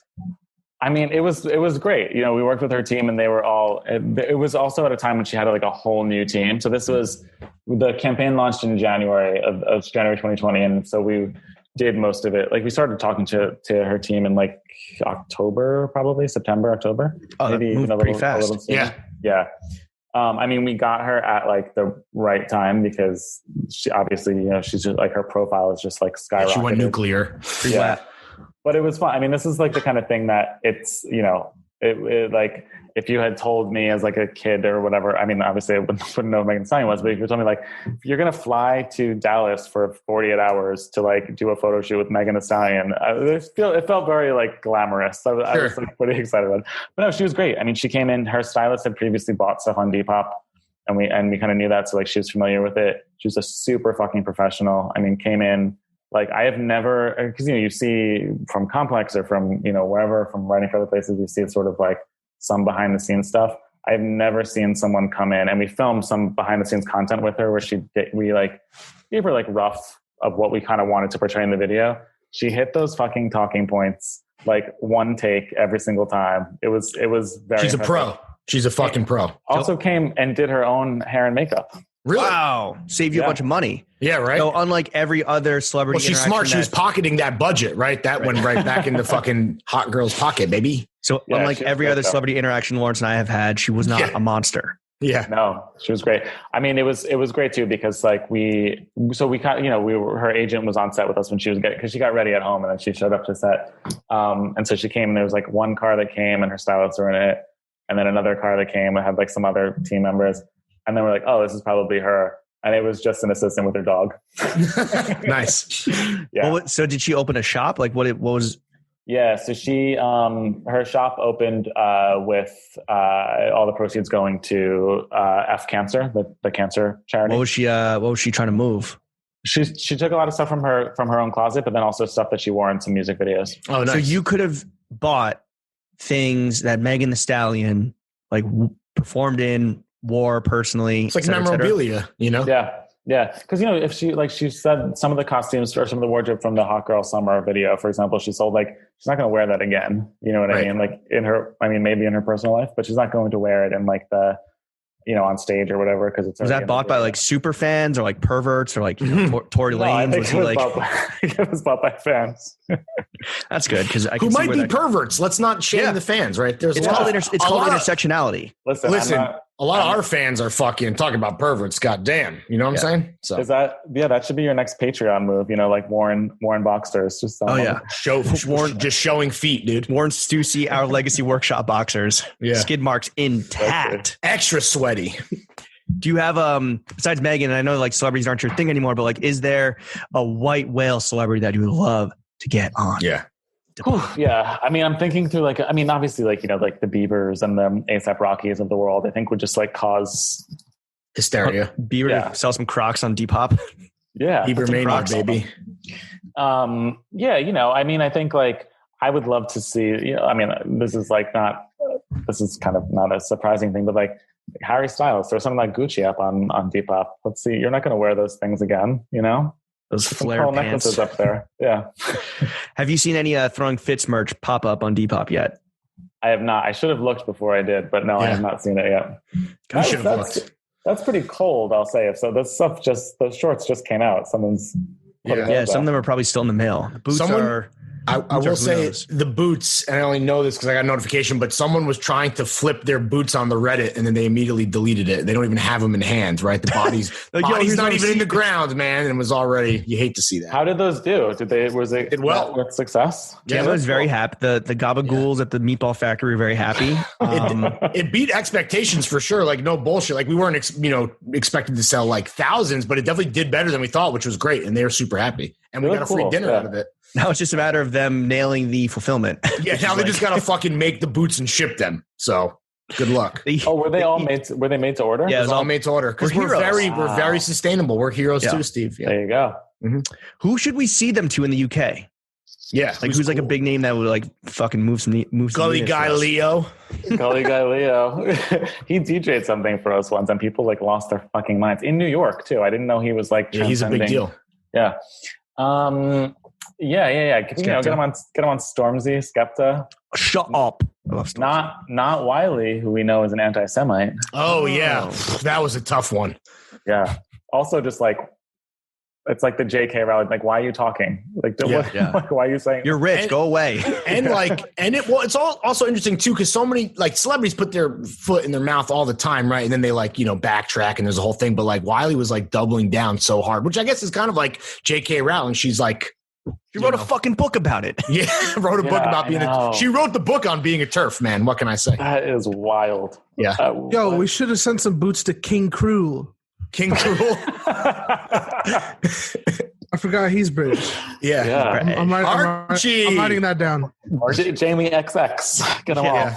Jamie. Brooklyn Beckham. All right, well, if it's not Throwing Fits merch, because it's not on Depop, because there's not much out there in the world yet. There will be one day. What was the last John you copped personally on Depop? And do you have a copping budget? Ooh. I don't have a copping budget, but that is a good point to bring up in my performance review tomorrow at 10 a.m. It is. That should be one of your demands. It for should sure. be. I'm going to revise my... And then what you do is you just buy from yourself. You set up a burner and then you buy from yourself. That's how you launder money. I like that. That's straight up laundering. I like that. That's a good operation. I'm not above it. No, you're absolutely not. I don't know what the fee is, but you just put in your employee promo code or whatever. And, I have a VPN. I'll throw them off the trail completely. Damn, dude, you're like a black hat hacker, man. I know. Steve Dool from the dark web. Yeah. Dark web duel. Dark web duel. It's like they say. Yeah. Wait, what was it? Oh, my last. Last thing I bought on Depop, I bought like a vintage Benetton rugby shirt. Oh, nice. Okay. Which was pretty cool. I bought whatever. I bought from Idea Books. Yes. They have a Depop shop, and I bought the 1982 Marky Mark interview magazine, which was pretty great. Okay. It's fully Bruce Weber. I know, problematic at this stage, but it wasn't back then. We didn't know. And also Mark Wahlberg, by the way. Yeah, true. Kind of pretty. That's a great combo right there. Yeah, between the two of them. Never forget a sleeper problematic fella. Yeah, never forget Mark Wahlberg could have stopped the 9/11 planes. Remember? Yeah. Also, yeah. It wouldn't have went down like that. Yeah. I love it. His quote was like, "It'd be real messy in first class." What are you talking? He's a psycho. Yeah, anyway. Yeah, he definitely bragged about almost murdering a Vietnamese man. So that's also out there, Cool. Blinded him. Or he whatever. Fucking Jesus Christ. I'm sure he's not seeing any of the profits from my sale, so that's hopefully not. I actually bought quite a bit from Idea Books recently, and then I bought. Sometimes it's like you just go down these rabbit holes. I did buy. There's one purchase. I'm not going to say it's a regrettable purchase, but I actually have it right here. But I don't know what the plan was. But I bought a Louis Vuitton racquetball cover. You play racquetball? Nope. Sure don't even have a racket. Do you have a racket? Nope. What? It looks like a Game of Thrones, like what they like kept their wine in. I don't know if you can like fill it with wine, seal up the zipper. Yeah, like a flagoon or whatever, a flagon, some flagoon. A flagoon. I just thought, I saw it and I was like, yeah, let's do that. Wow, what can I be gauche and ask what you paid for that? It wasn't that much. It was under 100 pounds. But I know the seller, and he's legit. So I think he just probably had it, and no one else probably wanted it. But Depop. The thing is about Depop, for people that don't know it, is that it's almost like a social media platform, right? Like there's like clicks, there's likes, there's comments. When I think like Vanity Fair maybe wrote about Depop, and they were talking about like cool high school girls will like not like something so that their enemy cool girls or mean girls won't see that they've liked it and like subvert them and cop like finesse the coup. They're like the coup and cop. They're gatekeeping. Yeah. I think it was Matt Schneier's New York Magazine piece. Oh, okay, yeah. No, but basically, it's like woven into like the social fabric of like mean girl, rich high schoolers now here, at least, in some parts of, I think, New York or LA. Shopping likes that's a real thing. That's insane. But are there like the community is fucking buzzing, mate? Are there like meetups and shit? Like not now, but like, does this spill over into real life? Yeah, no, for sure. And then like in pandemic times, it's crossover. Like we have people who are, making lists, like for example, during this last, this summer's wave of like BLM protests, a lot of like people in the UK were sort of like, what can we do? We there were protests here, but it wasn't as kind of widespread as it was in the States. And so we had sellers here who were just like, your police weren't just murdering black people left and right. Guns. Not left and right, but it definitely happens here too. There were a few things here. I went to a few of them, but it sort of like, it felt like very much like it came in like 2 weeks, and then everyone was sort of like, okay, we did it. That's kind of the same here, except like, I don't know, 5 months. Yeah. But sorry, I'm being insufferably woke again. But like, I mean, they were making like, rather than like meeting up in person, where maybe before they would have come together, because sellers will come together and do like a car boot sale, they call it, like a flea market or whatever. But they were doing like lists of like black on Depop shops and things like that. Yeah. Have you heard any like love stories that have happened on the platform? I'm sure there are. Romance. Yeah. There's definitely people who have become, I know, because we just had an internal panel with some sellers. We got to ask them questions and stuff. And I know that there were some who became roommates, flatmates, if you will. Flatmates. Wow. Okay. That's sweet. They just like needed they just knew that they needed to get a place with like big closet space. Yeah, exactly. Their motivations are the same. All right, Dool. Well, obviously, you've risen kind of to the against all the odds. You've risen to the top. You're on all the panels. You're the head of brand partnerships at Depop. We're on this podcast for a second time. Nope, for the first time. Oh, right. On this podcast for the first time. Excuse me. So for the 18 million listening at home that are always Includes looking your boss. for ways. Yes. Including my Shout out boss. Peter. Yep. Shout out Peter. Shout out Becca. Shout out Jack. Any other coworkers you want to shout out? Lily. No, I'm kidding. Yeah, Lily for sure. Any coworkers you don't want to talk? You don't want us to talk about? Who you fucking hate? Yeah. No, Who no. sucks? Who They're sucks? a great crew. Who clogged the loo? Nobody called it. We do have in the New York office, in the London office, we have designated bathrooms. We are not allowed to do a number 2. Oh, really? That's official policy, or is that just an unspoken rule amongst This came from the people, from the gente. From top- this top down. Yeah. This is bottom up. Yeah. Oh, okay. Got it. Nice. What is okay? So for all the kids listening at home, and I think like one challenge when you're trying to break into the industry is that you don't really understand how big the industry is and like how many jobs actually are available and how many like especially everyone's like, oh, how to be a designer, how to be an influencer, whatever. But you've kind of done it all, right? You've done editorial, you've done PR, you've done partnerships, digital retail. I can't pinpoint. You're a jack of all trades. So like, if you were to give someone foundational advice on getting into, let's just say the digital side of menswear, what would it be for them? Aside from the sort of like kind of very trite stuff about, believe in yourself and have a point, or believe in your point of view and all that kind of stuff. I think it's like, don't act like you know everything, first of all, because like nothing turns people off who've been working in the industry for a long. I'm sure you guys do. You see people on Twitter who've like worked for 35 seconds somewhere, and they're or never anywhere, and they're just like fans. Usually never. Never. Yeah. And it's like and it's not about like a gatekeeping thing or like this sort of you have to pay your dues. It's just like know what you know and know what you don't know, and then like do some rigorous thought around that, because if you know what you know, then you know. Exactly. And then I know what you know, and all that.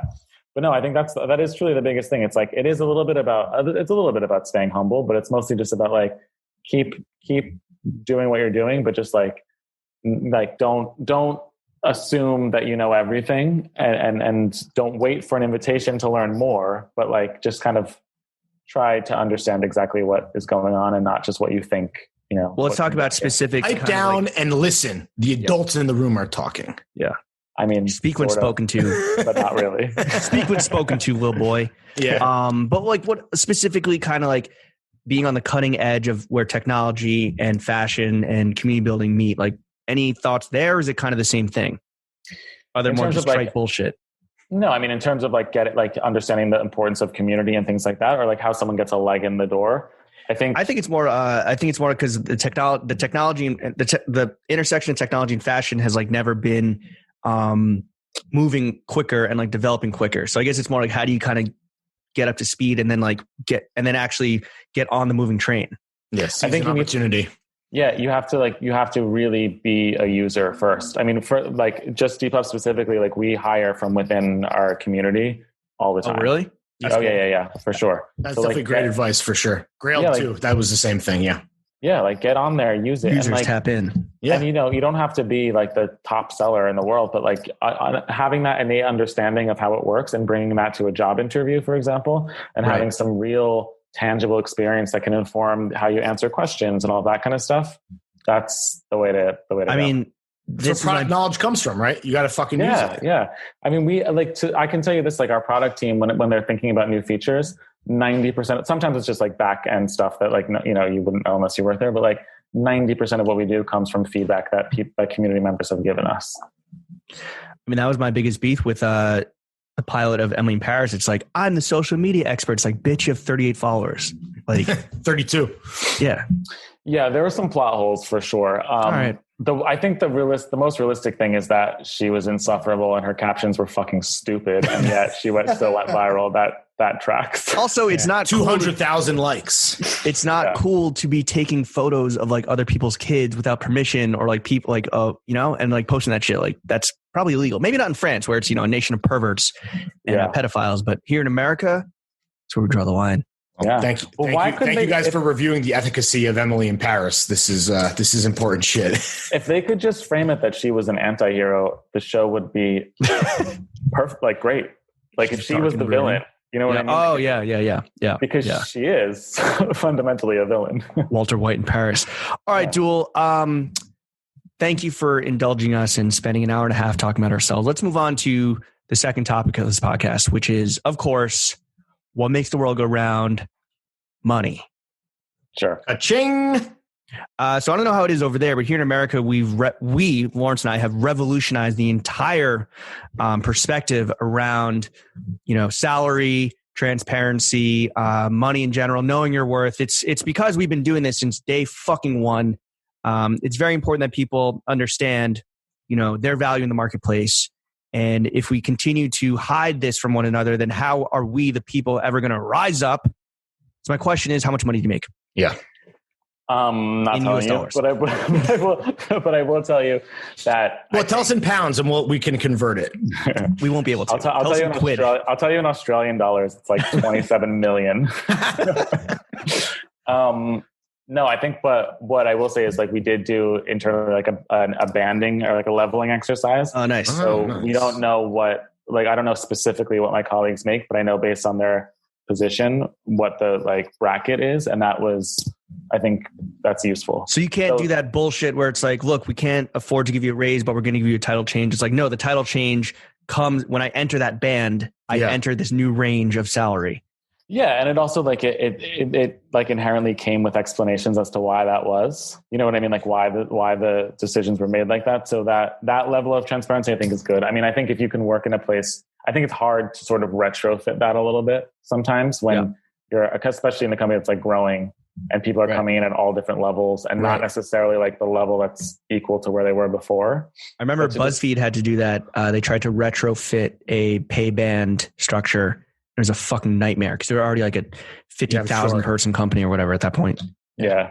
When you know that kind of stuff is good though. When you're doing that exercise, Steve, are you thinking about like how much money you'd like to make? Like, is that something you've thought about? Like, I'm sure you're content to some degree, but is there a magic number?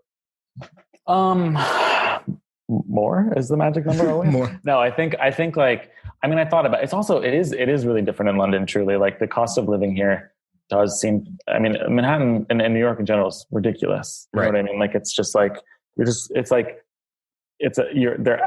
actively trying to get you to not live there. It's like you know what I mean? But yeah, I mean, I would love to make, I think like, I don't want to be, I don't want people asking me for money. Yeah, that sucks. But I want to make enough that I don't have to. But Steven, I gave you 20 pairs of NA socks when you were 35. Yeah. Meanwhile, like I don't know who would be asking me for money, like, but just the thought of it. But no, just the thought is terrifying on its own. Yeah. I think I would love to clear a milli sometime soon in pounds. I think you and me both, brother.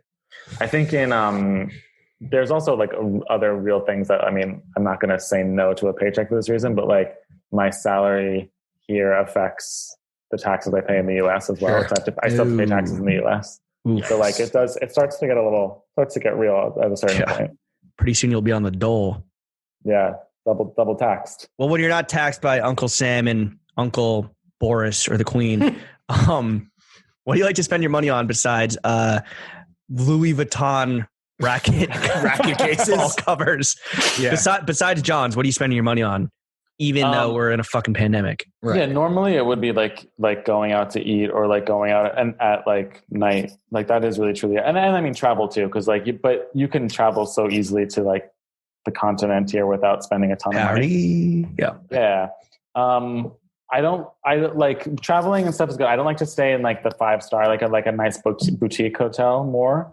Yeah. And I like to kind of like that gets dicey in Europe. I mean, the star system doesn't really align with the States here. I mean, 3-star in Europe is a hostel, man. Not only that, but it's also like different, like the same hotel group in different cities is like a whole different ball game.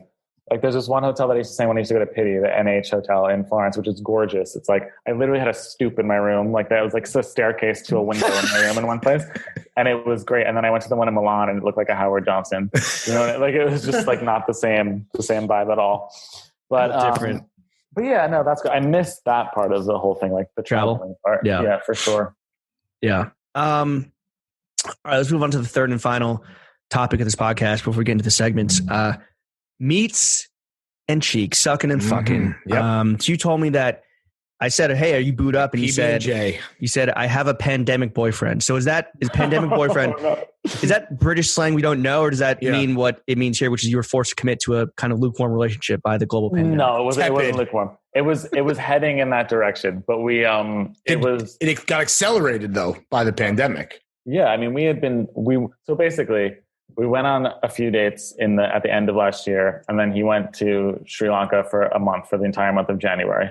So then he came back in February on like a surf vacation. Hell yeah! Was he rocking Noon Goons or he's a warrior of he's a warrior of your heart, dude, and of redness. He's a warrior of redness. No, so when we came back, and it was like, you know, we still wanted to see each other, so we did, and it was like definitely picking up in terms of like, you know, intensity. But then I had in hindsight like the worst exposure to COVID that you could have had, and we didn't know anything in the beginning of, not the worst you could have had, but like a pretty bad one. I had the worst would be eating a bat in Wuhan, probably. Right. And I guess like dying ultimately. But I had someone that I know through work. We had like a 6-hour meeting in a small conference room. That's the last time I saw him before he was diagnosed like 2 days later. And then that same night, I went out to dinner with a friend. So another friend was diagnosed on that following Tuesday. The Friday, I went out to dinner with him where we sat at a small table and we're talking to each other. And then we went to a concert where we were like screaming in each other's faces in a small room in like Dalston.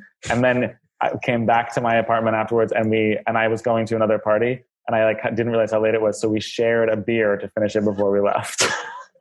Like it was just like everything. You are patient zero. Yeah, basically. And then I went to a party. Or are you immune? Are you the antidote? So I never had any symptoms, but we weren't, like in the UK, we weren't getting tested unless we had symptoms. So I have no idea if I mean. Oh, so you could have been a super spreader, but we'll never know. Yeah. Yeah. We also, I think we kind of forget how bad it was in the UK for a minute there, because it was right before like popped off here in New York. It was bad.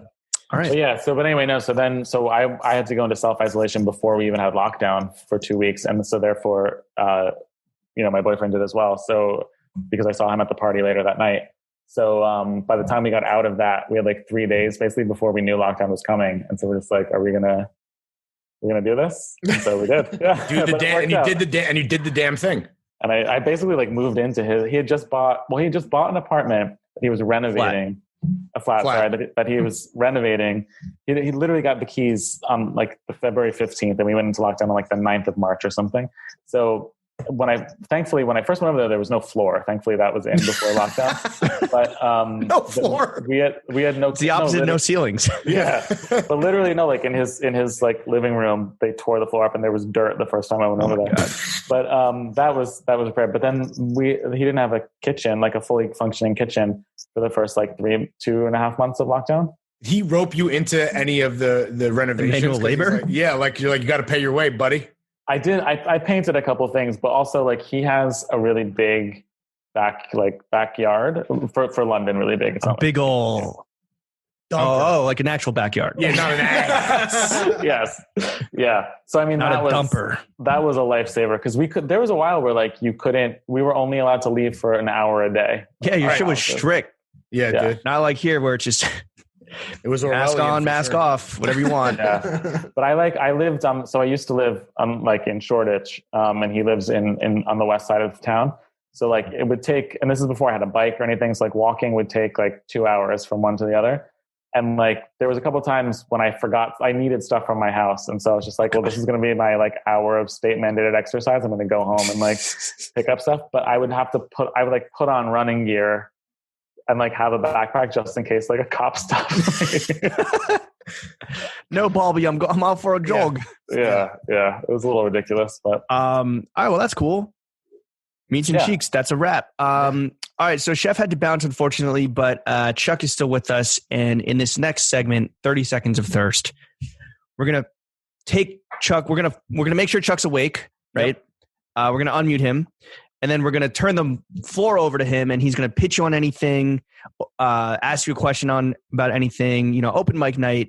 Chuck, the floor is yours. Can I ask a question of Chuck? Because I saw this on social media, but I didn't really do like a deep dive. Oh no! What happened with the hot dogs?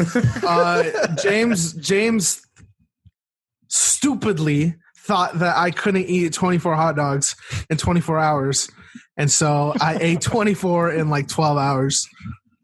And Wait, so you're putting it squarely on me? I made $1,000 plus some. You're putting it squarely on me? Kinda. Well, a friend of mine attempted it and failed. A friend of mine attempted and failed, and we were talking about it, and these guys were like, "Oh, I can do that, no fucking problem." And I was like, "I think that's actually much more difficult than you think."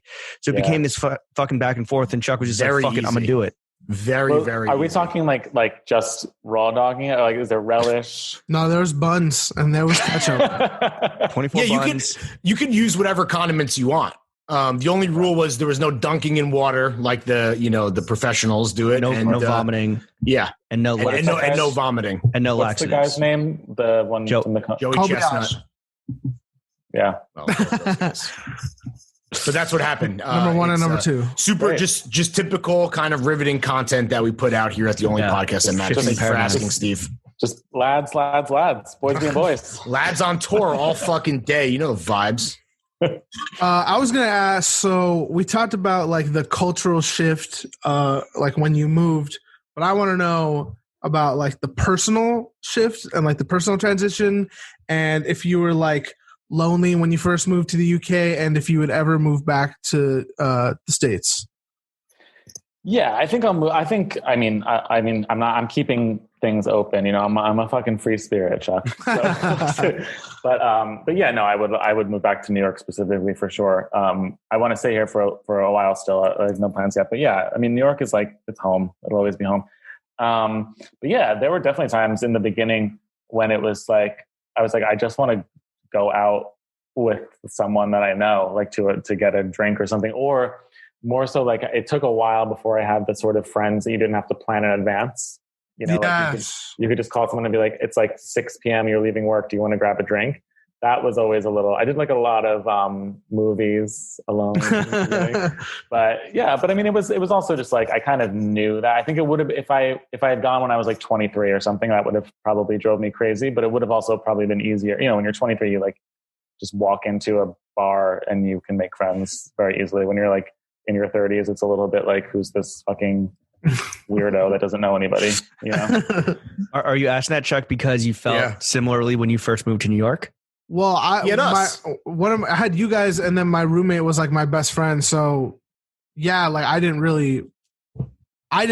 experience that to like the fullest extent, maybe a little bit, but I totally get what you mean about, and I feel like the older you get, it's just like, it feels like you're putting in so much effort to get to know new people. It's like, I know enough people. But you also want those friends like hey, I'm on my way home or whatever. Let's grab a pint or whatever. Let's grab a pint. But it's also like it's a little too like, you have to sort of, because there's a lot of stuff that's like, you get asked the same question. Why would you leave New York? Or like, how long have you been here? What brought you here? And there's a part of you where you're just like, why did Trump what's up with Donald Biden Trump in a wheelchair? Yeah. All of that. But that's why podcasts are good too, right? This is simulated friendship for anybody at home who doesn't want to actually make real friends. We're your real friends, right? I'm fine with that. Yeah. That works for me. Yeah. Chuck, you're not asking because you're thinking of moving to London, are you? Because I would then have to move to London. Why? To be my guarantor. I can't leave Chuck. Oh. Are you his legal guardian? I'm his apartment guarantor and his employer and father. Yeah. Now, do you give Chuck like 2 weeks paid vacation? Yeah, it's coming up. It's not paid though. It's not paid. There's a lot of perkies involved with not Percocets. After that one time. Unfortunately, the perks are not that good. That they're not actual Percocets, but there's some other access ones. to 24 hot dogs, for example? I can We expense paid. all the dogs I want. Yeah. Well, only if you're eating them for content on stream. We fed him because of us. He had octopus for the first time. He's had a lot of, almost all of his experiences with seafood have come through. Yep. That's a By the way, do you guys follow that Instagram account, Dumois? I mean, the like gossip account? Oh, yes. And we know exactly what you're talking about. Well, I know what you're about to talk about, but What? the Jonah Hill stuff. Oh, no, I wasn't going to, but yeah. Oh, But no, I was going to say just because I think of you every single time, because there's every single night there's a sighting of some celebrity at Carbone. Oh, yeah. Always. And it's usually like someone who's like tangentially famous and then randomly like J-Lo or something, you know? I wonder if we us. went to Carbone, if we were a sighting. No. You know what? If you guys We go were to a site. Carbone, Yeah. if you guys go to Carbone, I'll submit you to Dumois. Okay. Please. Thank you. There's a whole 4 or 5 minute video montage that was recently published to the general public on YouTube about our time at Carbone. So go check that out if you haven't. I'll send you the link after this. Yeah. All Also, right, Chuck. shout out, Jonah. Keep your head up, King. Yeah. There's many fish in the sea, buddy. Chuck, thank you. And Chuck will hopefully try a few more before his time is up. Chuck, thank you for 30 Seconds of Thirst. Dool, you're a fucking taste god, bro. I mean, you kind of were shepherds for Lawrence and you I. slept on a dirt floor, for God's sake. I mean, goddamn. No. Yeah. And you have this interesting, bi-continental perspective. So we want to play a little game with you called Fuck With Not Fuck With. You're a global citizen. Working title. Still working I'm on a that title. citizen of the world. Yeah. You are. Of the world that speaks English, although you speak Spanish. We're going to throw some categories at you. You tell us what in those categories you're fucking with and what you're not fucking with. Okay. Because the people need to know. Yeah. From the experts at You need that intel, bro. yeah. In the Go for UK, whether it's the UK perspective, the Depop perspective, the Yeah. New York fashion perspective, brands. What brands are you currently fucking with right now? Not like all time favorite, just like right now sure. of the moment.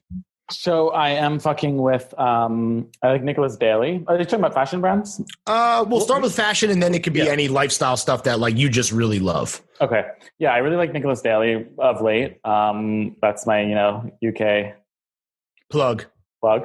There's a lot of great UK brands, I feel like, or designers, right? I mean, think about like Martine Rose. I was going to say Martine Rose Yeah. too. Yeah. Well, Sure. because they she's get really so good. much support. They get so much like Europe and the Yes. UK, like they believe in the arts. And so they give like a lot of financial support and resources to these young emerging brands. And that's why like London Fashion Week has been for a minute, like the hottest one, for coolest sure. one Yeah. that has like the coolest brands. Whereas New York, it's kind of like, yo, Well, and also not to be a hater, but I've said it before and I'll say it again. The CFDA is a fucking joke. That's at least my personal stance. And I think that to James's point, the what's the London equivalent? It's the The British Fashion Council. British Fashion Council. Just fucking primo. Cause like there's talent, the talent exists, right? It's not like that there aren't talented kids, but the ecosystem that exists around London Fashion Week and has for like probably the last 5 years has been like super exciting. And it's awesome to see. Yeah, I mean, we work with the BFC a lot, and I'm like the kind of liaison for Depop there, and they're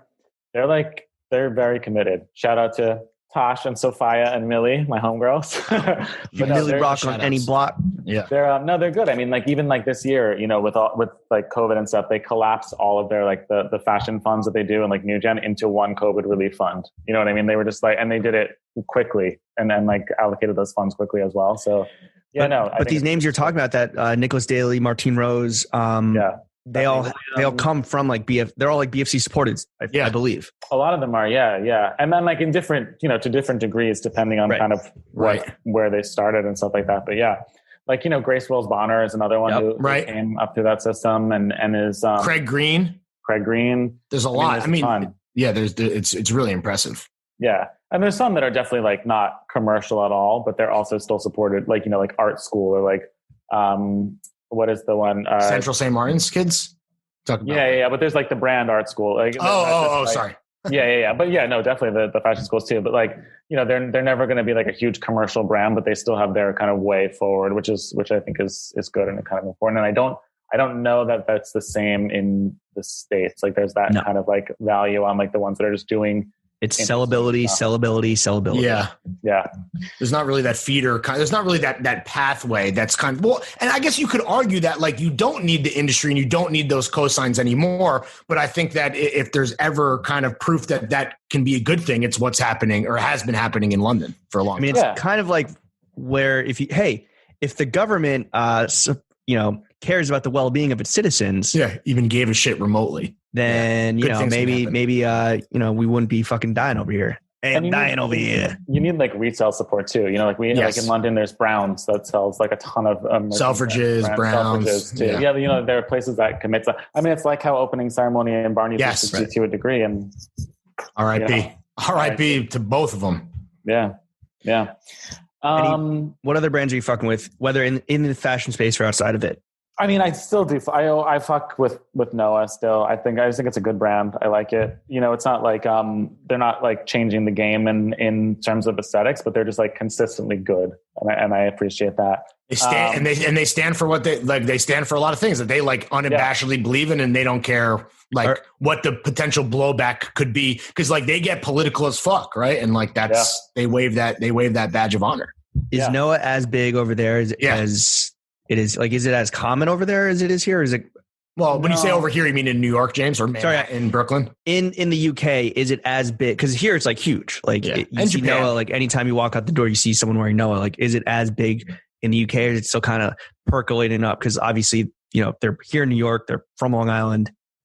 Yeah, you see, it's not as big as it is in the States. You see it occasionally, I mean. It's not the equivalent, but we still see like more Palace or Aries or those kind of brands. And like, I think Lev.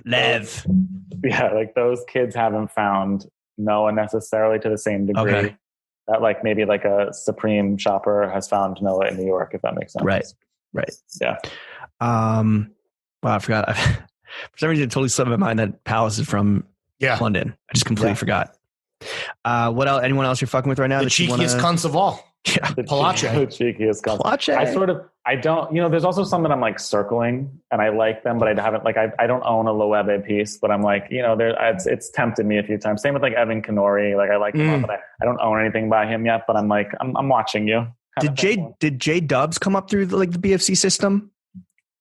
He was supported by, I don't know if he was new. I mean, he's gotten a ton of like, those sort of like fashion fund type of awards. Yeah. Is he British? He believe so. Yeah. Or for some reason I was gonna say Irish, but I think he's Jonathan Anderson. I'm pretty sure he's British. Yeah. Any brands, or if you don't want to burn any bridges, any like larger trends without naming names that you're not fucking with? Yeah, that you think are corny or played out or cringe. If you think, all right, ready? This is going to be my super diplomatic answer. And there's one example of this I'm saying, but like, if you think about like where we're moving, like creating things with a purpose and like, like thinking about what you create, the brands that are just creating things that have no function in the world and no value are the ones that I have an issue with. So like Balenciaga. Well, like, I mean, I was going to say like this latest Givenchy, or the first Givenchy. Oh, I'm just like, yeah. We saw you getting dirty on the TL, dude. You don't want the devil horns cap. And like, the thing is, like, he can still turn it around. He can still do it. I'm just like, this is what you want to do. Like this is your big statement. Like he's not on the internet, so he doesn't know. I mean, that just fuck off. Like, I will say, whether or not like any of us personally would wear it or even like, or are questioning its artistic merits, I will say that like his inner circle and the kind of celebs and rappers, Cardi, Uzi, who fuck with him, who have personal relationships that wear a leaks and kind of like helped explode it. Like they're going to wear the shit. And I'm pretty sure this is going to fucking sell and it's going to sell well. And he's going to have this job longer than who is his predecessor? What's her name? Claire White Keller. Yeah. So, I mean, look, the accessories especially will sell. And I mean, but also like, I think it's just also like the kind of the like sort of touching upon like the being transparent, but not really like talking about how he's like product driven, because obviously it didn't happen with the previous creative director, but like just the statement you want to make is a baseball cap with horns on it. Like you just look like a fucking clown. Yeah. Like, no, you know what I mean? Like, it's not that, what are you doing? It's gonna be rapper catnip, bro. I'm telling you. Oh, that reminded the cap with horns reminded me of some KTZ, or I guess as you call it KTZ, which was another big London BFC brand that was like fucking pop, and again like very very rapper of the month, very like flash in the pan. You know, Chains wore, Kanye wore it, and then like you never heard from them again. Although I'm sure they still have their fan base in the UK. And I haven't thought about that in a while. Weren't some of You're those? welcome. But and correct me if I'm wrong, but aren't some of those like flourishes that we're talking about? Weren't they like those were like his homage to Lee McQueen and his time as Givenchy, like the heels and the horns, and I don't know. Yeah, I mean, That's he's what- he the Fonzie talks shoes? about, like dipping through the the Fozzie Bear shoes. Fozzie Bear. Yeah, I mean, look, I think he can turn it around. It'll be fine. And turn it around. I mean, he's not going to need to. It'll sell, like you mentioned. But I was just hoping. Hey, for, I like, mean, something a little. We're You talking don't get about it. You don't get it. We're talking about it. We're talking about it. Like Exactly. and Exactly. in this day and age, that's all that matters.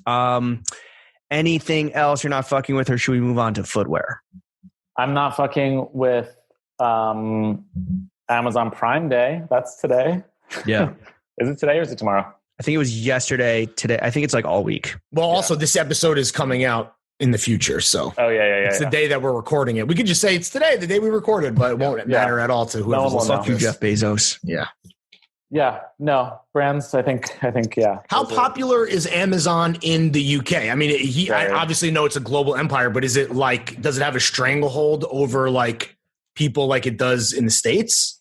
Yeah, for sure. And I mean, like, look, obviously, not everybody has access to options Sure. beyond Amazon. So, like, Right. fine. Absolutely. But just like there's something about the Prime Day just seems like so vulgar. You know what I mean? It's like just buy shit because we're selling it for cheap for no other reason. And Right. just, And like, it's mostly useless trash also, like not even good stuff, right? Like, Yeah. whatever. yeah. What are you going to do? All right. Late stage capitalism, But baby. listen, I'm glad I brought this up. I'm going to change the world. That's why you're here. Yeah, one pod at a exactly. time. What about sneakers? We talked about your stands. We talked about your club C's and how you wear them to death. What other sneakers, once you unpack, are you Yeah. fucking with that are in your rotation right now? They're them. I mean, I think I'm like a very much I'm never gonna play the sneakerhead game. You know what I mean? Like I'm never gonna like seek out. Although I will say I did enter the raffle for those the New Balance, the ALD New Balance, just because I like them. But Did you win? no, I did it from Good Hood. But, Oh, so you're still waiting to see the results. yeah. Well, listen, man. Hopefully you win the Fingers chance to spend your money. I know. Like, What color? Yeah. Yeah. I missed so I got they're the red ones, which are not my top choice. Yeah. But I think the red ones are what is being given to global retailers like Trebien, Good Hood, Woodwood, all those places. So yeah, I think that was the only option for the. yeah, I mean, the thing is, like, I like that. Like, there's times that I wanted to, before I saw that it was just a Stan Smith, like the Prada, Adidas ones. I was like that like made me Shelto. excited. Shelto. Oh, true. Yes.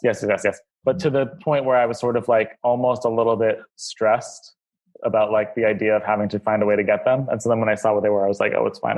Oh, they were terrible. I mean, I think we shit on them on this podcast at sometimes.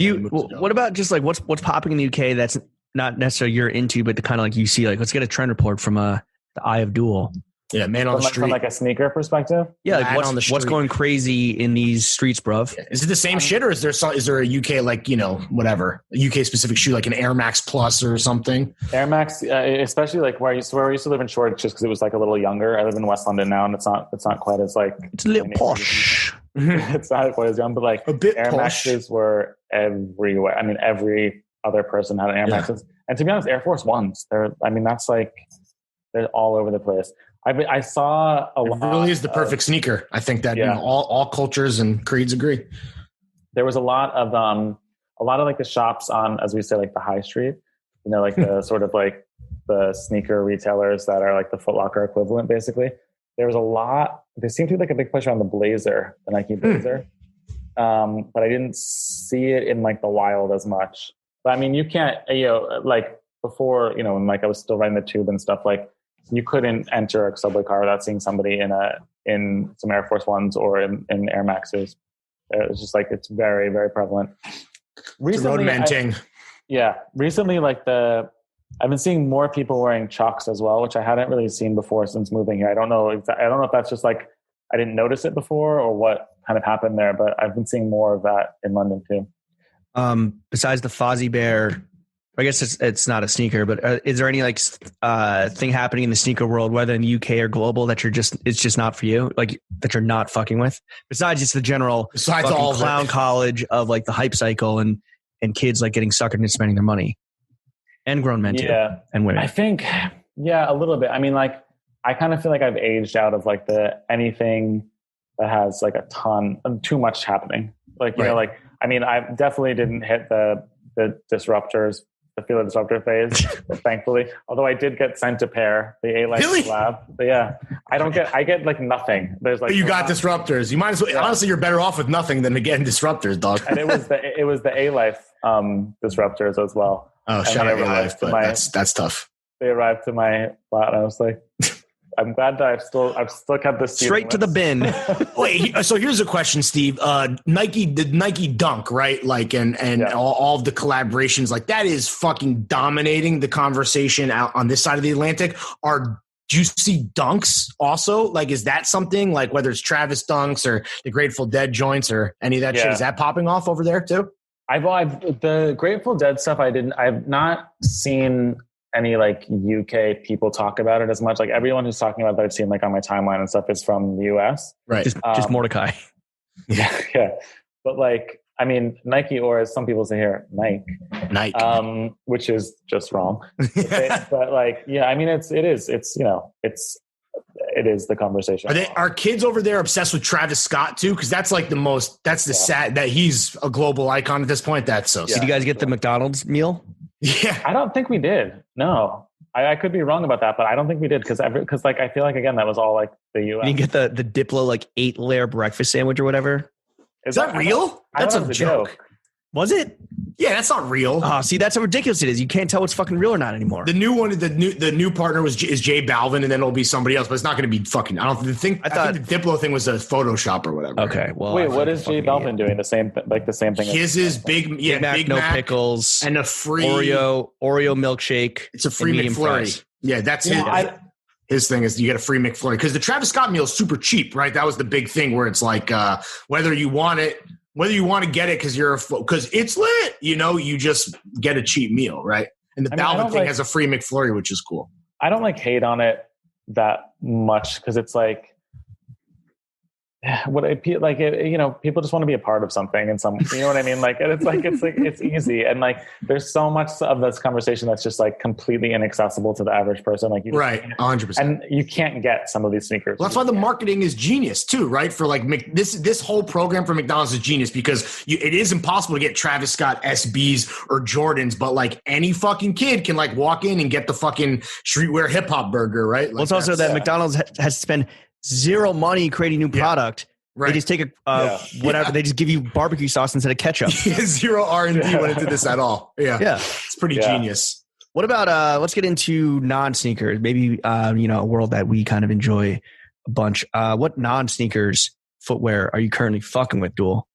Well, listen, James. Funny you should ask. As someone who wrote a book about footwear, I can tell you. I mean, to be honest with you, it's kind of a similar like point of view where it's like I have the greatest hits. You know what I mean? I have like the Gucci loafers. I have like the churches. I'm not going to like platform brogue territory. It's like very kind of. What do you wear when it rains? Sneakers. It rains. It rains once a day here, like St. Bart's. So it's like very. But I don't. So you don't necessarily change up. You don't have like because like I guess for guys like myself and James in New York where it's raining occasionally, we'll pull out. Well, it used to be Blundstones. They're fucking dead to us. Now we pull out our podcast boots. You're just like, yo, it's gonna rain regardless. So I'm just gonna wear what I want to wear either way. And also because like it is like not that I necessarily like bend to this kind of thing, but like. It's a thing here. Like people, like you would never wear like your wellies, your hunter boots in the city, even if it was raining. It's like people are only very in the much country. They're very much just like you got to just keep doing what you're doing because like rain is going to come no matter what. Damn. Stiff upper lip, man. Yeah. Stiff upper lip. What about like do you wear any boots yourself? Like not wellies, but like Chelsea boots or anything? Not really. I used to when I was like feeling myself a little bit more. I have some Chelsea boots, but I've left those behind. You're no longer feeling yourself, is what you're saying. Not in the From same feeling way. myself to sleeping on a dirt floor. He's got a boy. Rise He's and got a fall of Steve Dool. Yeah, he's got a boyfriend now. He doesn't need to feel himself. Right, exactly. Yeah. He's off the market. Someone else is feeling for me. But I think it's but no, Chelsea like, boots yeah. are for the birds. Yeah, I mean, who wants to fucking strap on a Chelsea boot and hit town? Well, anyone who was nice enough to buy the podcast boots, that technically is a Chelsea duck boot hybrid. So watch what you say. Sure, but Oh, I do. You know, I did bring my duck boots here. I don't think I've worn them once since I moved to London, but they're here. LL Bean. somewhere. Yeah, Our boots just aren't brunchified. Yeah. Yeah. They're gorpified. there you go. Yeah. They're not sleek. That's what it is. They're nice and thick. Listen, you guys don't have anybody to impress. We have 18 million people to impress. Yeah, what are you talking Kidding me? about, bro? You should be. Our whole job is impressing a generation of impressionable fucking incels. Those 18 we got- million, they're on board. Do you guys get the New Yorker over there, or is it paywalled? Did you get the NewYorker.com? I was very proud when I saw the NewYorker.com Thanks, article. man. Thank you. I was hoping that, I think the perfect synergy, I know it's too close, but like the Anomi Fry yeah. would have just been. That would have been amazing.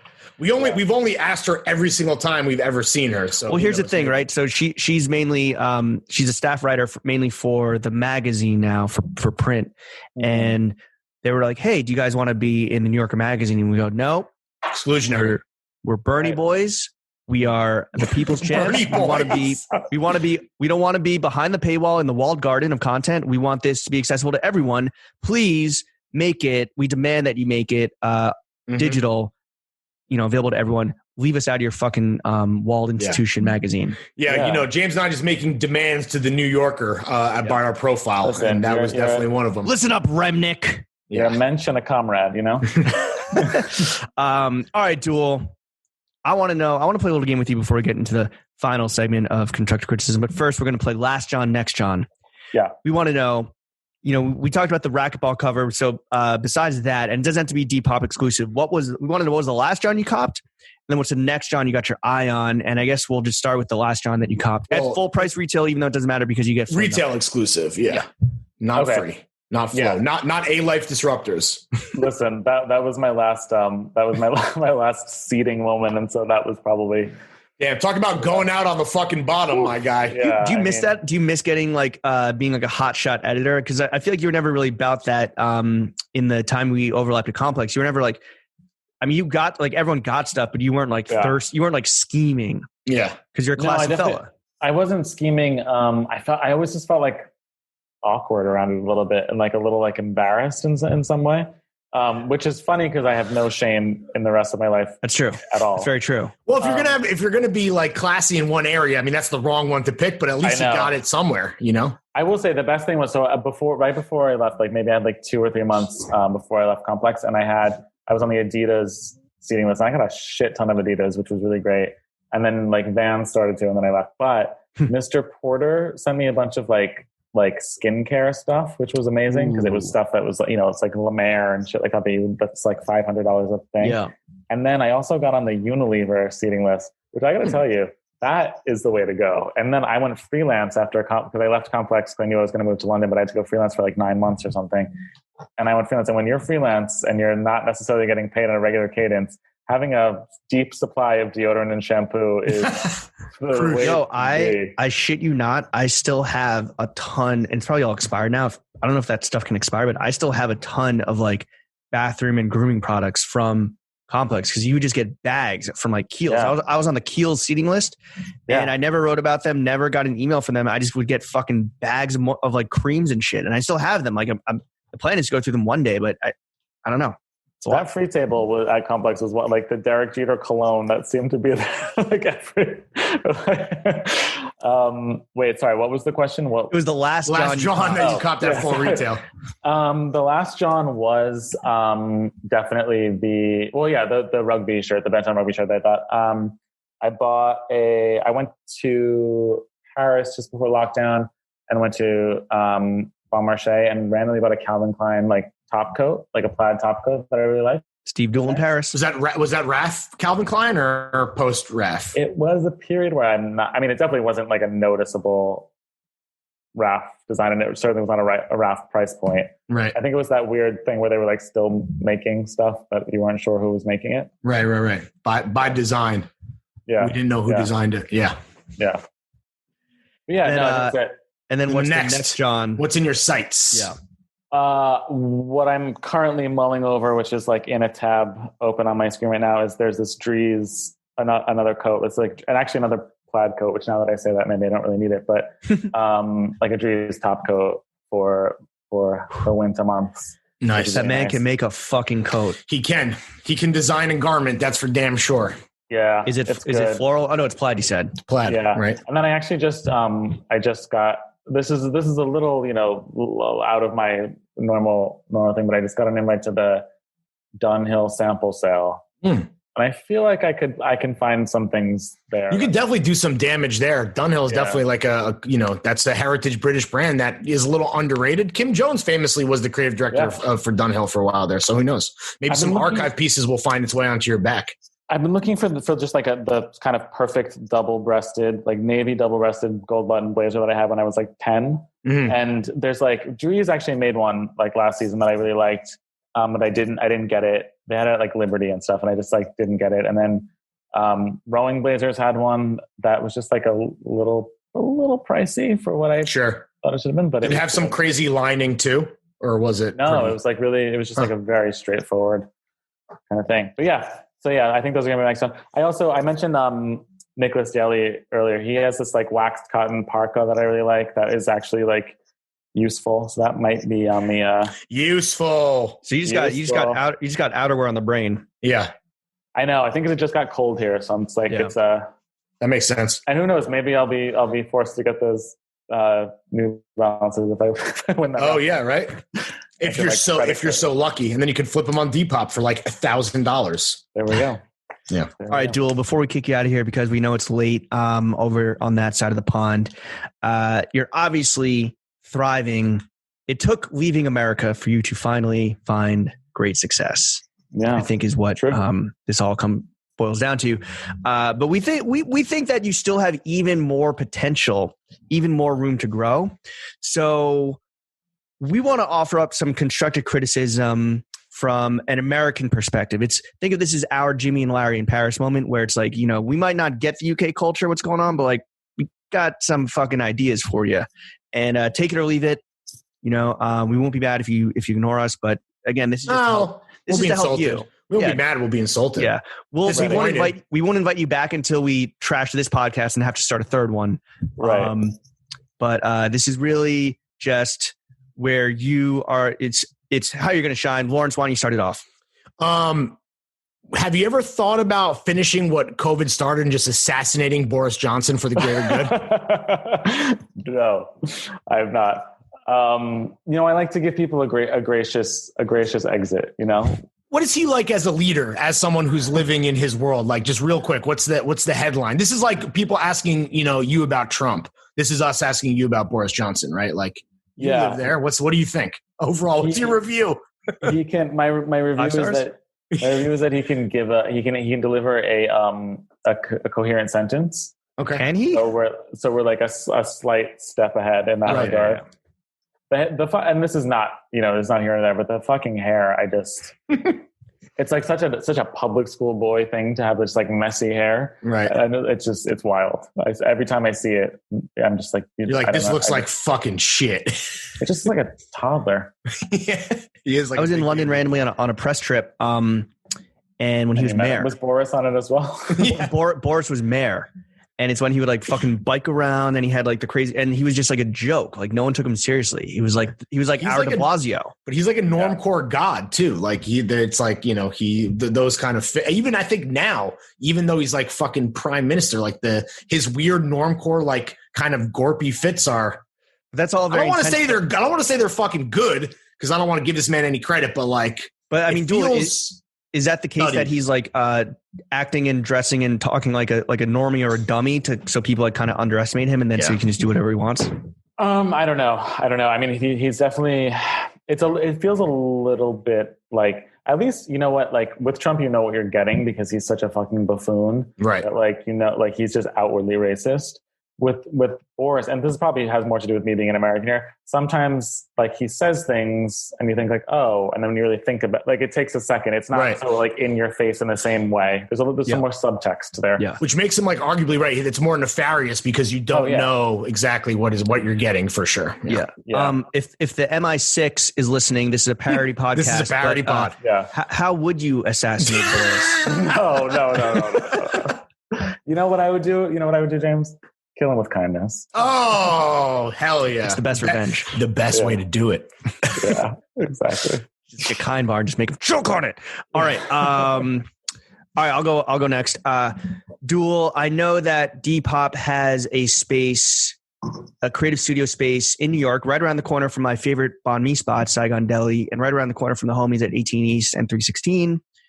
And Cha Cha Matcha. They're racist. Well, they're racist, so they were canceled. I've never been in there, so same. Chuck once was in there and saw Shaquille O'Neal. Yeah, He promised he would come on the pod. yeah, that's right. Chuck got like a little video. Yeah, Inbox dry as hell. Inbox zero. yeah. Look, man, we're still potting from home, but you know, if we keep this thing under control, there might be a world in 2021, but probably late 2021 or 2022, where we're back to potting in person again. And we're on the hunt for a space right now. We got conversations happening with WeWork. We got conversations happening with Gia Kwan. Let's start a conversation about us potentially using the Depop studio space in Soho to be our pod studio. Yeah. We're trying to yes. We're trying to sniff out a solution like some goddamn motherfucking truffle pigs, Steve. So throw us a fucking bone, maybe. I say yes. I have no idea what. Do you have that kind of power? Can you wield that kind of influence? As someone who once tried to get, well, actually, no, with James. Remember, didn't we want to do like a Def Jam thing there at one point? Yeah, like shoot video there, and the people who like oversee that were just like, why would we do this? Wait, who is the artist that was going to shoot a video in the? No, it was like we wanted to do we wanted to do a whole partnership where artists would be on the platform. They would sell their closets, but they would also do like little acoustic events in Soho. Oh, and they're very like young artists that had like right 10K cash tiny desk concert at the Depop Soho store. Just an acoustic whoa. Yeah, tiny pop concert. Wow. But I think I mean this was more just like we were like, let's get our foot in the door. And I remember because we talked on the phone, I was like, yeah, this is perfect. Like before the partnership, let's go in and we'll just shoot some content there and then we'll see. And the people in the store were like, what is the connection to what I don't really remember that, but I kind of remember it. But yeah, we were just like, let's just use the video studio. I think we were talking about the LA space, not the New York space. The New York space is small. Right. I walked past it. It is like a photo studio essentially. But yeah, let us just set up shop there. Let us do it. Rock out there after hours. Just give us the key. We'll lock up. We'll put the beer bottles in the recycling and everything. We'll, clean up the blunt guts off the floor and just. I say yes. Okay. Good to know. Peter Simpleton, if you're listening still. Come on, man. Well, looks like that deal's off the table. Okay. Yeah, and I'm going to be fired. My final piece of constructive criticism for you, Steve. If you're not going to assassinate the prime minister in a very satirical way, have you thought about potentially wielding political influence by maybe marrying into royalty? And obviously, I know you're currently happily booed up, but have you considered that kind of avenue to get your clout up? It seems pretty easy. Meghan Markle did it. She was on USA, bro. Come on. Yeah, she was on Suits, man. Yeah. Although that show sucked. I have a feeling that Suits money was probably good. Everyone, think USA pays like that? We forget. Burn notice money? Burn notice, Suits, Monk. Damn, you're right. You know what? Honestly, characters welcome. Characters fucking welcome. You forget, but characters are always welcome. When you hear your characters. Yeah. I have to remind myself often like that characters are welcome. Yeah. That's why you're here. That's why you're on this pod, baby. Characters welcome. Shaloop's at the bar. Pioneered that network. USA is having the conversations that a lot of us aren't. Which is, how do we get more action out of Shaloub? Put a notice. Shaloub won like 14 Emmys for that. Yeah, true. Yeah. But yeah, no, I'm down for that. I think actually, and I think it could actually work in my favor, because if there's a gay royal out there somewhere, they're probably closeted, which means I can still like live my life, Sure. but then have all the benefits of it. So yeah, for sure. Has there ever been an out royal member of the royal family? Hell no. No, I don't think so. No chance, right? Is there a current one where it's like that motherfucker gay? Besides Barron Trump. He's like American royalty. Right. Probably. I mean, I'm sure. Yeah. Do you not pay attention to like the whole like royalty phenomenon?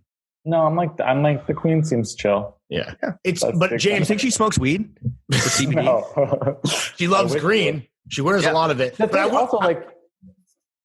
No, sorry. No, you go ahead. I was going to say, like, Buckingham Palace is like, it's like so accessible, and like if I were to be going to the office, I would ride my bike past Buckingham Palace every day.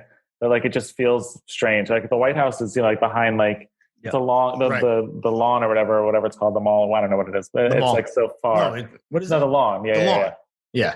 It's like, so, you're with it, like so close that I'm like, I could just shout to ask the Queen if she smokes weed, probably. Yeah, right. Well, can you sort that out for us? Maybe because that's something we need to. That's the kind of journalism that we want to do on this. I'll just throw a dime bag over the fence and see and see if anyone goes.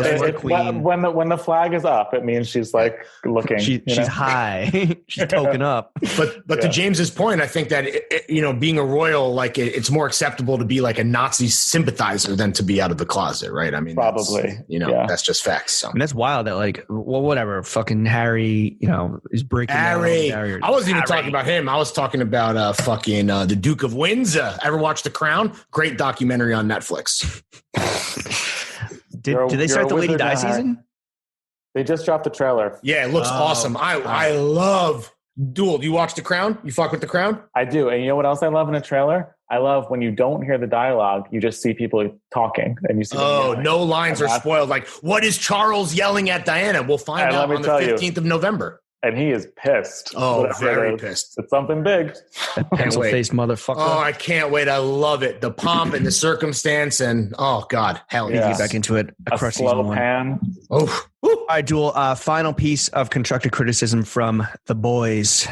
Then we'll get you back to your G&T and your racquetball your cover. Dirt floor. I know. Do you know what I did? I had like a beer on ice right here in my little Le Creuset, but I never popped it open. So Save for the next pod. All right. Exactly. Look, I'm going to say what we've been dancing around for the last 2.5 hours, which I is haven't been dancing around shit personally. No comment. It's the elephant in the room. It's let's just fuck it. Shit or get off the pot. Let's just take off our trousers and our pants and fuck already. Depop throwing fits when. Here's the thing though, right? Obviously there's some barriers in place. So what I suggest you do is hire the UK's top pit bull lawyer or British bulldog lawyer.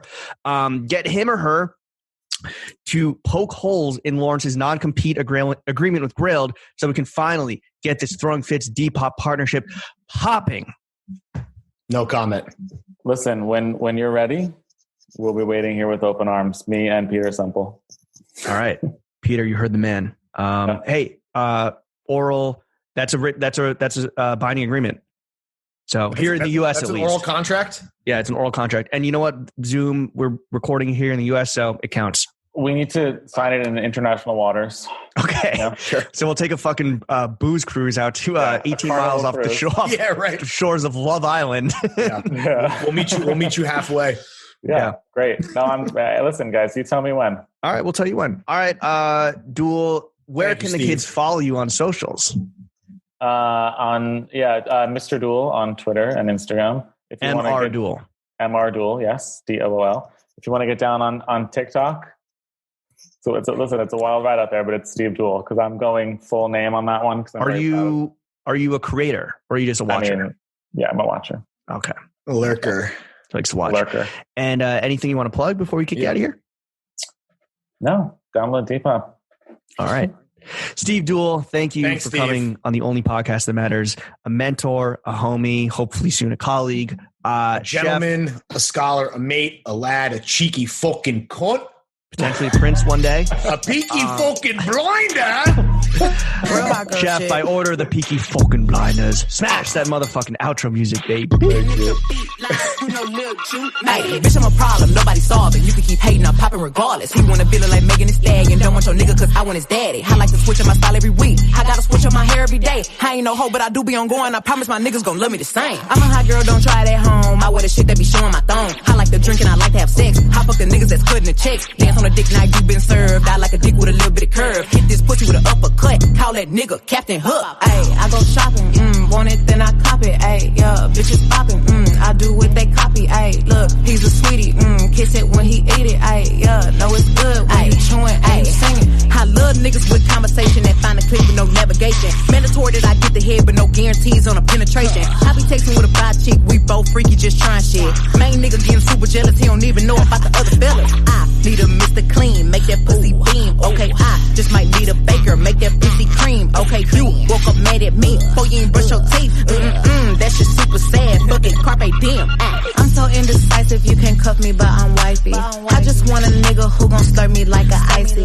Bitches bite me so hard, had to put them on a diet. Bitch, this ain't no tryouts, all a hoe, you better not try me. I got a man, I got a bitch, I'm a banana, they got a split. One on your top, one on your tip, one for the club, one for the crib. My nigga fine, I wanna fuck, ice in his mouth, beat me up, rockin' his chain, wearing his ring, give him some brain. I go shopping, want it, then I cop it, ayy, yeah, bitches popping, I do what they copy, ayy, look, he's a sweetie, kiss it when he eat it, ayy, yeah, know it's good when you chewing and you say